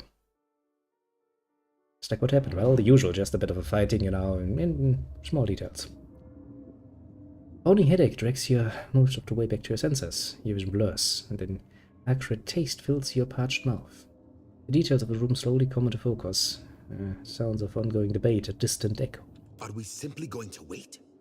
What if she never wakes up? Don't worry about me, I'm pretty good at waking up. Are those frilled collars stuffed in your ears? If the Watcher's mumblings are right, then Aethys is marching on Ukaizo. We have to move. He's actually marching on Ukaizo, yay! He's seizing power from the very gods who betrayed him. Destroying the wheel to make sure they never come back. It's a coup, and we have to muster the strength to It's not really that particular coup, you're kind of misunderstanding his interests here. The unraveling of Kohopa from Tangaloa is our greatest test from the gods, I say. We must live to deserve the world they make for us. If you could get your fucking... all of you people could get your fucking heads out of the asses of the gods for just one bloody fucking second, that would be amazing and helpful in the long run. Ugh. Yes, I can't really blame them. Not too much. Assembled leaders turn their attention away from each other in prolonged and thoughtful silence. At last, you feel fully present and steady on your feet. The attention of the room abruptly shifts to you, filling the void with expectant whispers. I'm fine. Not that anyone asked. You bear witness to the work of the gods. I do, It often. seems they are not finished with you yet. Yeah, that's not really the impression I get from them. They just try to kill me pretty much, so... Kinda taking that personally, you know? You know, every time you come back from the dead, it's a little less exciting. You gotta space it out more. I'll take note there. I'll take note. Join our talks, I say. Rational discussion will gust away the ominous smoke rising from Ashen Maw. The dead fire is no stranger to cataclysm. We can survive by cleaving to a greater shared good. purpose. A greater good, Akira. Are you proposing, I don't know, socialism? I'm just asking, you know. Greater good. With just a few expectations that I will be even of better. Yes. Looks like a charm, doesn't it? For what else did the gods place us here? We who have ships They and resources fucking enough didn't. to make a difference. That's the whole point. The whole point is the gods did nothing of the sort. They did not place you here. They did not create you. They did shit all. They are just pretender gods. Yeah, so I was kind of really pissed off at this nonsense going on. Actually, this is getting more and more on my side at this point. What we need is brass. Rawatai has ships and cannons aplenty, but the only way I'm sending them is if... Ew. My door's opening. Yeah, someone Ships comes have in. formed the blockade around Queen's Birth. Their commander demands parley with Serpent's Crown. Well, great. What? But what about our ships? I must get a message through to the captains. For what do our enemies paint a target on their hull? This is a stirring bid for my attention. Send word to my water shapers to drain the sea around the flagship. I would parley on better terms than this. My queen! They fly the colors of pirates! The Principi are... Well, what have we here? Yo, Eldis. Long time no see. That's one of a surprise guest in the Queen's chambers. Motley sailors who don't hold the Huana guards at bay with drawn weapons, taking some of the more opulent decorations without interest. It's like, steel? One pirate separates out from the fold, sauntering boldly forward. Forgive me, Lovesome, but it looks like you're having a party. A rather fine one to which you didn't invite me. She winks, swollen, glinting in delight as she cocks a pistol high above her head. You painted vagrants are a plague on my tribes. Why should I not hang you from the walls of my garden? You should be asking yourself how they got in here in the first place. Oh, I do love when they squabble. But I'm here for neither pleasantries nor entertainment. We've bigger fish to fry. Or should I say gods? A determined looking guard inches closer to Eldis on the edge of the court. Without looking, the principal captain swivels a pistol to aim straight at his chest. Now everyone just calm down. I promise we won't fire on you at this time. Unless firstly provoked. That is, until once we've safely absconded from the city back to the high seas. Then all bets are off again. Aye? Sounds fair. Yes, well, if you have a point, pirate, I suggest you reach it quickly. We're supposed to take a bunch of pirates at their word? Right you are. However, I'm here because I've got questions, ones that can't wait. And the Lovesome Watcher's the only one likely to answer them nicely.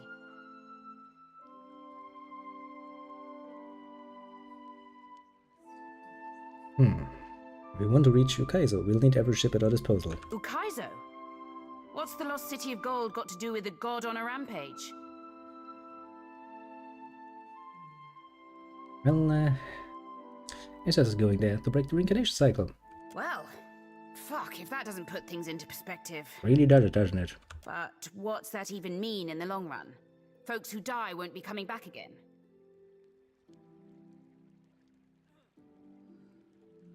Well, it's quite possible actually. I don't know. This isn't exactly a common thing, you know? This is all dark and foreboding sounding. But what's it mean for my soul? Don't know. I mean, I like the idea of pirating throughout the Great Beyond as much as the next gal. But if, say, I got no awareness after I die, does it even matter what happens? Ak, of course you have no interest past that of your eyes and your stomach. Yeah, but it's enough, isn't it? Let us speak now of what can be done. Must be done. Watcher, you know best of all of us what our options are. More answers could become apparent when we actually land on Ukaizo. The Huana made compacts with the gods on Lost Ukaizo. Anything can happen on the shores of our ancestors. You don't say. I say it is a place where mortals can reach beyond themselves, do freely what animancers struggle to dream. We have to act quickly. Defending Ukaizo is the highest priority. Yeah, an island we haven't even found yet. Great. Our ships are fast and well-equipped. We could sail to the edge of Andra's mortar. See if Aethys' passage opens a way through the storms. Of course, finding Ukaizo once we're through is another matter. You want to fight Ukaizo? Well, Reveos is on the way. I'm in Ukaizo compass. That's so. You just might be able to save us. Yes, I will. If it serves my interest in the long run. Because you people also have kind of tried to use me quite a bit. We speak of collectively sailing for Andra's mortar, but this crown will not support any plan that involves a single outsider ship landing on the shores of Ukaizo. It is for this moment that the gods test me. Anyone who seeks to cross Andra's mortar will learn that the gates of Ukaizo are the end of compromise with the Huana.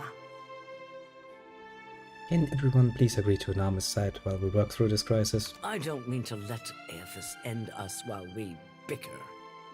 But the fate of Ukaizo is not exclusively a Huana concern. I think I'm getting the gist of it now. While these witless princocks go at each other's throats, we Principi will cut through the storms and plunder the city of gold. Whatever Aethys is seeking in those ruins, we'll find it. And then we'll sell it to the highest bidder. That, or me and mine will have front row seats to the end of the world. Pretty sweet deal, I'd say. You get a front row seat to the end of the world. Well, as we know it. If the Huana cannot take back our beginning, then our end fast approaches. The gods will judge us by our devotion to Ukaizo. Are you going to guard it as closely as you've guarded your palace today? Sharp, aren't you? Ukaizo was yours once, and you lost it. Meanwhile, the storms that cover Andra's mortar plague Rauatai too. Well, you people just love the bickering, don't you? We will help the Watchers stop Aethys, but we will not leave our country's future in soft hands. How about you all shut up and just do what I tell you? Watcher agrees. Watcher, there are two kinds of people in the Deadfire. Those who have called it home since time immemorial, and opportunists. With Ukaizo under our control, the Huana would restore order as it has not been seen since the days of our ancestors. I still will not help you build a fucking empire, because fuck it, that's not going to help me in any shape, way, or form. Order. And the only question is whether it will be the order of ignorance and tradition, or else of conquest. The secrets to be found in Ukaizo could elevate us all beyond the telling. I will not relinquish that dream so easily. Yes, and all of you people are fucking tarts. If you can't even fucking stop for a second to think about your future, you're all doomed anyway. As much as a final farewell, Eldest tips her head to her armed crew, and the pirates withdraw as swiftly as they arrived. Watcher, I say the time to play at freelancing is at an end. Any of us could get you to Ukaizo, but only one of us will stand by your side. Yeah, and then if that is the point, then I will choose none, because you all suck. And I do mean this quite literally, you all suck, yes. While we have the chance. I mean quite literally, you all suck. There's no two ways about this. I want to put my work in support of the cause to reach Ukaizo. Committing to any of them is sure to anger the others in the end. You could also go at it alone. Coxsucker won't survive the journey without significant upgrades. Need the very best hull and sails available in the Deathfire. Find the very mate was quite the ring-wing sails, the unmatched toughness will withstand the fierce winds of Andra's mortar. It was quite the Blackwood hull. It won't make my ship indestructible, strength will help me survive. I'm pretty sure I have the best equipment for my ship. I say it is not every day that a ship pulls into port from Margaret's teeth. You are not too singed, I hope. I was in there when the fucking volcano exploded. Take an educated guess, you mongoloid. Our enemies scramble for Kaizo, dropping all pretense of strategy. Yeah, don't give a shit. If they're trying to force my hand, going like, you have to throw in your lot with one of us, I'm gonna be like, fuck you. Choose me, myself and I, because the rest of you are all really awful. See, this is the sort of perspective I need on this particular ship. Perspective where if everyone is an asshole, we're just gonna do it with our own people, because they, at least, are not complete assholes. And God bless us for that. I don't really want that. No matter who I choose, they're going to probably end up fucking the whole dead fire anyway, so... yeah, let them bicker a bit more. I like the balance they have. Go on my ship and actually look. Also buy some supplies while we're at it. I have like 300,000 months that are burning a fucking hole in my pockets, somewhat fiercely.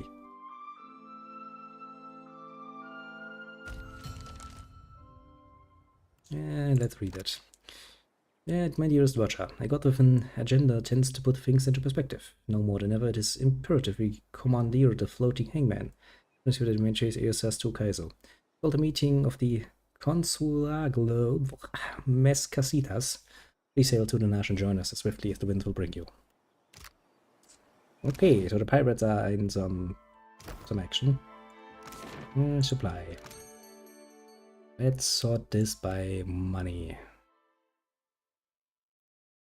I have the living steel anchor, which does the precise same. My dragon wind sails are better. Yeah, I don't even need to look at that. And my Blackwood hull is a lot better. Basically, we have the best equipment we can have. Yeah, I don't really think there's anything else to do. And the steward would like to speak with me. How do I get to my ship? Like this. I see what the steward has to say about this. I mean, she has been quiet ever since we started this journey. I wonder what she has to say about all of this nonsense. Okay! Sounds like the last time, doesn't it? It's not with a giant Adra dragon this time, but instead a fucking Adra god. I don't value my chances too high at the moment, though. A moment of your time, Watcher, if you will. Sure, what is it? Some of the hands discovered an unusual crate in the ship's hold. How the fuck did a crate get onto my ship unnoticed? Unfortunately, the ship lacks the defensive fortifications of Cadnua. A crate could have been slipped aboard at any of our ports of call, assuming it wasn't placed among our goods as we took on supplies. So what kind of crate? It is roughly a yard to a side and labelled beans. The hands who noticed it were tasked by the cook to bring up ingredients for the evening's stew. No beans in the crate then. Wave of affirmation rolls from the steward, the spiritual equivalent of a nod. I'll go see what it is. The hand left the crate in the hold if you wish to examine it. Why not? The scent of food, salt, spices and drink, mixed with the stale odor of old grass, musty stink of rats and the ever-present fragrance of the sea.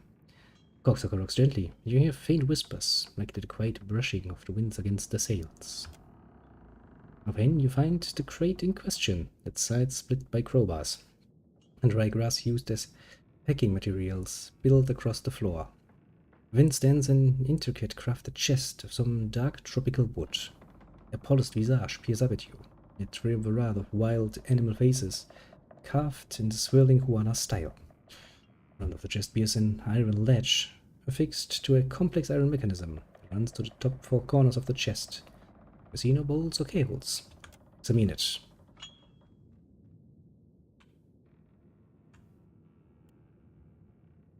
Okay, I would need to be a bit closer to examine it, I suppose.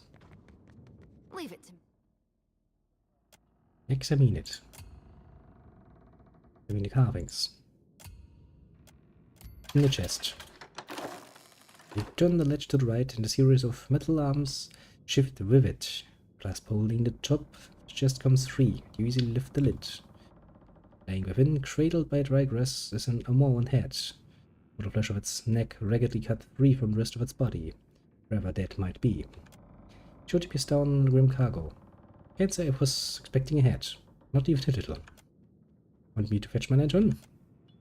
Disappear down the head. You feel a strange prickling sensation along your skin.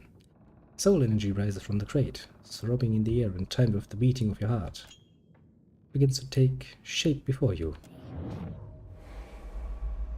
Oh, great. You can see me! It's really you then, the captain of the Defiance. It's cocksucker, but yes. Oh, this is fantastic! How satisfying it is to know one did not give one's life in vain. Good point. Why are you dead? I come from the island of Kazuwari, and we need your aid. Who the fuck are you? Me, Muatu, formerly of the island of Kazuwari, presently of the Beyond. So how did you come to be dead? An unfortunate side effect of encountering a swiftly moving blade at roughly shoulder height. Yes. Well, good point. We had to get a messenger to you, but we couldn't let me be seen leaving Kazuwari. An elegant solution, maybe, but an efficient one. You do talk to living too, you know? Of course, but anyone can do that. Well, nearly anyone. Not me, because of, you know. Yeah, I know. I came from Kazuwari, where the most skillful hunters, the most hardened explorers, the deadliest warriors all gather to earn the favor of Tawamawai. But Humaire, the island's caretaker, says the essence that sustains the island has sickened. Curdled, she called it. The animals, the trees, they all churn with anger and fear. So who's Tawamawai? The faces of the hunt, that which hunts, kills, and endures, respectively. Some believe them to be the tripartite aspects of Gallowayne. Not that I would know, I've never asked them. Okay. We need a watcher. No one else can talk to souls, Humaire said, and souls are our problem. You're a watcher, right? The watcher, the one who died and lived again, who speaks to the gods. That's the watcher we need. No, well, like get spoken by gods. I knew it! I knew Humaire wouldn't have lied. You will help, won't you? Well, I could use a little divine favor at the very least. The favor comes in many forms, all of them wondrous. Tawamawai is very generous to the strongest among us. Speak to Humaire at Kazuwari, Watcher. She'll be able to better explain the situation than I am. Okay, so where the fuck is Kazuwari? Kazuwari's a huge island west of Hasango. It's pretty hard to miss, what with the high cliffs and waterfalls. There's one thing you should know. The faces of the hunt jealously control who enters and leaves the island. But there's a waterfall on the southern side of the island that will allow you to sneak in, so long as you're circumspect. I see. I guess you should also know. The island's residents might not take too kindly to your presence if you're found. They're, prickly bunch. Sounds pleasant, alright. But I'm sure that won't be a problem for you. Before you have a chance to respond to the spirit's warning, you notice Constantine inevitably behind you. Did you need something? No, you know, I just... Thing is, I might know something about that box there. A little more than something. All I'm saying is, maybe you don't want to touch it. Maybe we tie a big rock to it and throw it overboard. Right now. I'm going to need a bit more to go on than that. It's a box with a dead man's head in it. Actually, there's a spirit in here too. Great. That's great. Seem to know a lot about it. Why is that? Maybe we should talk about it later. You seem to have your hands full. Hey, hello? I'm still here. Yes, I know. Are you going to help us? We could really use the help. Well, helping people who don't want my help sounds fine. They're really not so bad once you get to know them. They're almost... nice? Not too sure if I actually believe that. Well, no, that's a lie. But Humaire's all right. Once we've arrived, I can help you find your way into the heart of the island. You know, if you want me to, I wouldn't want to presume. In the meantime, I'll be here, well, behind you, really, with the rest of the spirits following you around. Oh, anything else? Wonder what Pa's up to. Guess he has nothing more to say about the box. So many things that need to do. Whole another island to explore. One we couldn't enter yet because it doesn't actually have any beaches we could land on. And the meeting of the pirates. Oh boy. Sounds like fun, doesn't it?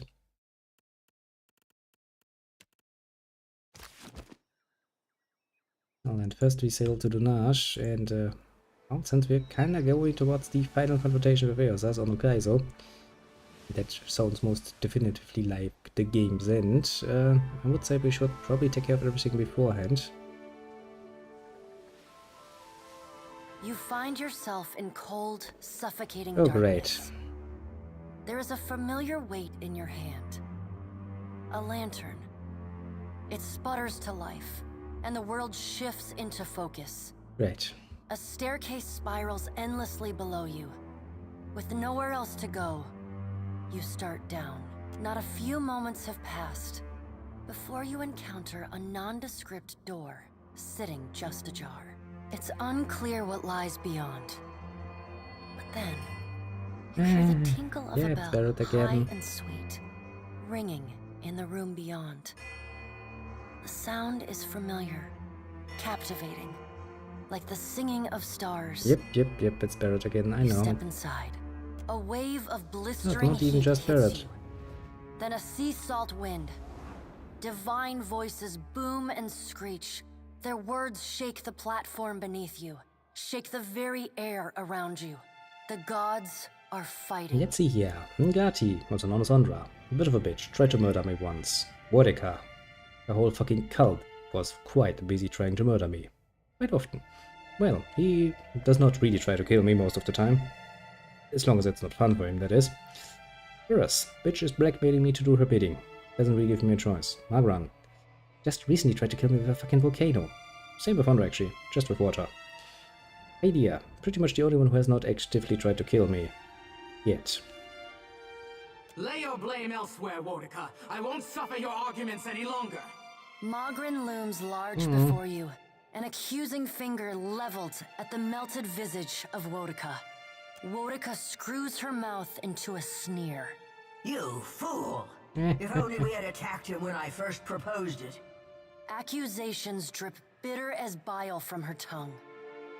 You know, I'll just wait until you're done. Ah, if it isn't Barrett's intrepid little minion.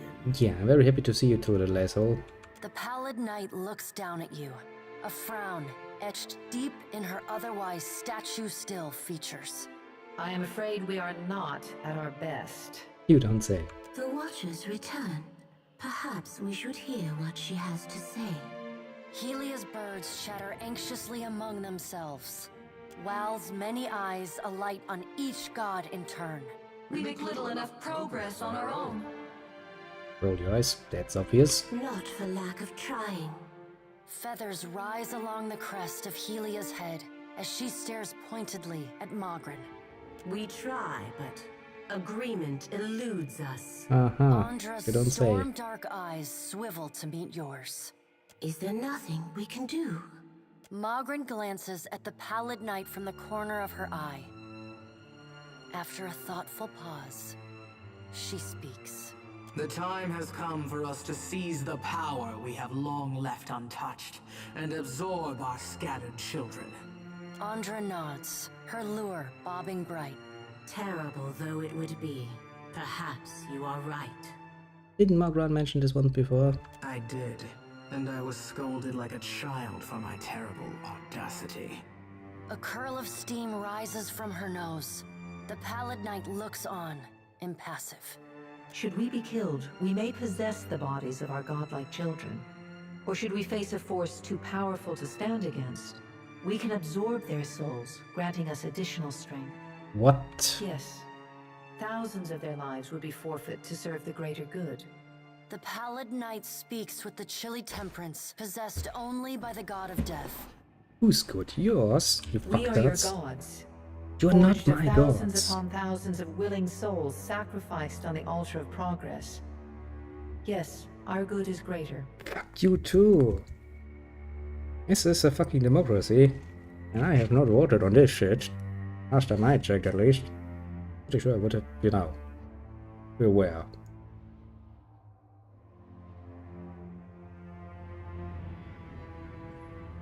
But the time for that plan has long passed us by. Are we to keep nothing for ourselves? Not a single secret retained? Not a solitary mystery?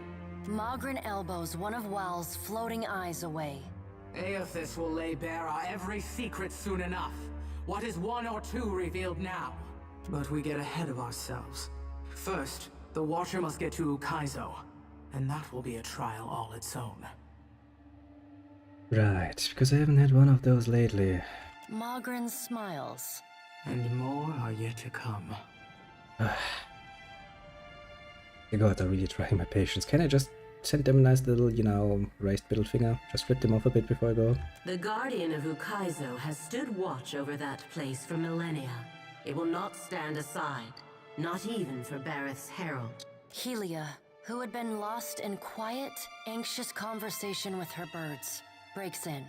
It yet lives. Of course. Our progenitors crafted it. A pair of Helia's finches come to join Wow's floating eye. They hover just out of Magrin's reach and swoop in to poke her when she's not looking. And the Watcher will be forced to reckon with it if she wishes to confront Aethys. The birds at last linger too long, and Magrin slaps them away. They burst into a cloud of essence, then so reform what's and the fly Guardian? in a screeching chorus back to The Helia. fucking Geyser. A creature crafted by the Ingwithans to protect the machinery of reincarnation. It doesn't care much for visitors. Yeah, no shit, there's a giant storm wall around the island.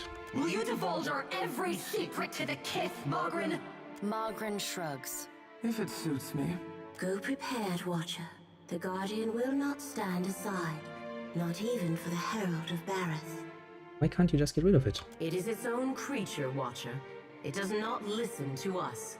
There is another topic we have yet to address. The Pallid Knight holds up one gauntleted hand, and the other gods fall silent. Tell me, Watcher, where do you stand? Anywhere that's against you, basically. What do you think of Aethys' scheme to destroy the wheel?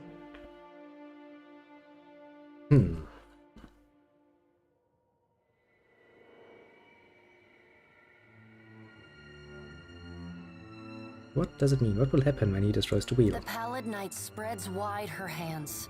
Think of the beyond as a reservoir, the in-between as storm clouds, and souls as rain. That's actually easy enough to understand. When a living thing dies, its soul enters the in-between. And when the in-between grows full, it releases souls into the beyond, where they wait to be redistributed to new bodies, new lives. The wheel is the process by which souls are moved from the in-between to the beyond, from the rain cloud to the reservoir, and from the reservoir into the living world. Without the wheel to mediate the transfer and redistribution of souls, the souls of all who die remain in the in-between. And without souls to fill it, the beyond gradually empties, trapping all of the remaining souls in existence in the in-between. When the beyond is empty and the last creature on Aora dies, that is the end of everything. It is Rimergon's future, the one he wants for us. So how does that affect the gods? Soul essence sustains us. We feed off it, off the little fragments you mortal kith shed like snakeskin as you pass into your next life. Without sustenance, we starve as any mortal might. We die and leave a great silence behind, an eternal emptiness from which nothing is born. Why do you waste time arguing then? How can we not? We are each of us beholden to our natures. It is how we made ourselves, just as you are bound by the choices you've made. Tell us, Watcher, where do you stand? Oh, it's a long time coming, actually. Kith will finally know what a bunch of frauds you all are. You're a fool to trust him. I don't. He does not have your best interests at heart. Yeah, but neither have you. None of you have actually best interests out of Kithkind. Aethys loves the mortals more than any of us. He has always been their greatest champion. He believes Kith will rise to his challenge. I am not so sure, but I look forward to watching them try. So, how did Aethys actually fool you all? You're the most powerful beings in Aora. Sad as that is for us. He found our blind spot and exploited it admirably. By the time we even had a hint of what it was he intended, it was already too late to stop him. If we still had our bodies, we could oppose him. Wotica balls her bony hands into fists and glares long at Andra. Do not lay your blame on me. We set them aside after I killed Abaddon, it is true, but you did not fight the decision then. She turns her back on Wotica then, and looks instead to the Pallid Knight. What if Aethys is right, and Kith succeed in rebuilding the wheel? What then? We'll make a world without you in it. Pretty much. Such hubris. True, but that's what humanity and Kivkind is pretty damn good at. Kith will make a mess of things. You cannot help yourselves. You must be controlled, lest you stray and fail. Well, fuck you too. And what if they fail? Then they die. And so do we. We have to help them. Helia's voice rises, near to panic. Worika drives her fist into her hand. Help them! We should finally bring them to heel! The Pallid Knight raises a hand and stares at Worika until she falls silent. Watcher, Aothis yet values your counsel. The Pallid Knight's eyes bore into yours. An impassioned plea from the Hound of Aothis may still temper his actions. Confront him at Ukaizo. I don't owe you anything anymore. I've done more than enough, actually. Only your life. For fuck's A sake. faint smile plays at the corner of the Pallid Knight's lips. Time moves swiftly away from us now. The Pallid Knight spreads her hands before her. Go, Watcher. I will. Do what you must. The edges of your vision begin to dim. Like a sun setting, twilight encroaches on your mind. The Pallid Knight conjures a blinding white light in her palm that swiftly grows to engulf the room. Then, the crack of thunder rends the air, and you feel the floor drop out beneath you. You come to flat on your back, staring at an all too familiar ceiling. Alone, once again. Ah, great, great, great.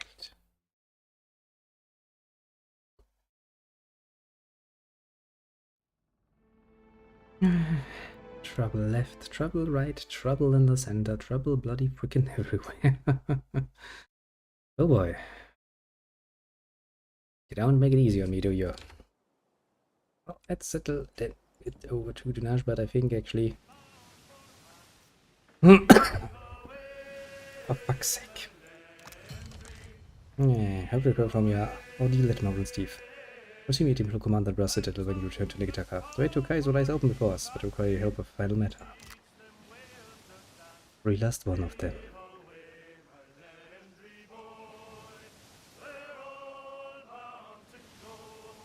But yeah, as I was about to say, I think this will be where we ended for this fine day, so that we have more than enough left for the next time we play. I think we'll have, at the very least, 2 more episodes of a bit different length in front of us. One of basically cleaning up everything we want to before finally setting for Kaizo. And the last episode will be, well, basically just to Kaizo. I do hope that's not going to be too short. I don't remember enough from my last playthrough to actually make an educated guess here. But we'll try to make it entertaining, as usual. For the moment, I shall bid you adieu. Have a good one and all of that. And let's see here. As for easily nameable ones, we have all the Cap Drago. So many dragons I've slayed recently, I feel kind of bad for him, so let's apologize for him for all of his kind getting murdered by me.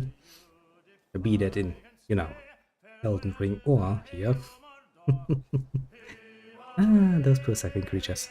But hey, he's a captain, so I'm pretty sure he stands above such meanie, oh, nonsense. Of course he does. Thanks for dropping by, of course. That is very nice of him. And who else do we have? We have the Wooden Mage, who has followed. That too, I would say, is a rather nice gesture. Thank you very much. It's always good to say thanks when somebody does something nice to you.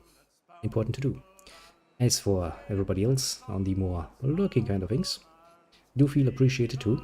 Pat yourself on the shoulder for a job well done. And, well, see you all soon, as in today, since it's already the next day. Either today or tomorrow we're gonna start with another rather large project. As we all know, it's coming, and, well, let's see how my work schedule works out for today. Since I don't have the earliest shift, but rather the later shift, I'll be on earliest in the afternoon, and depending on how things play out, it's gonna be in the evening with the Star Ocean.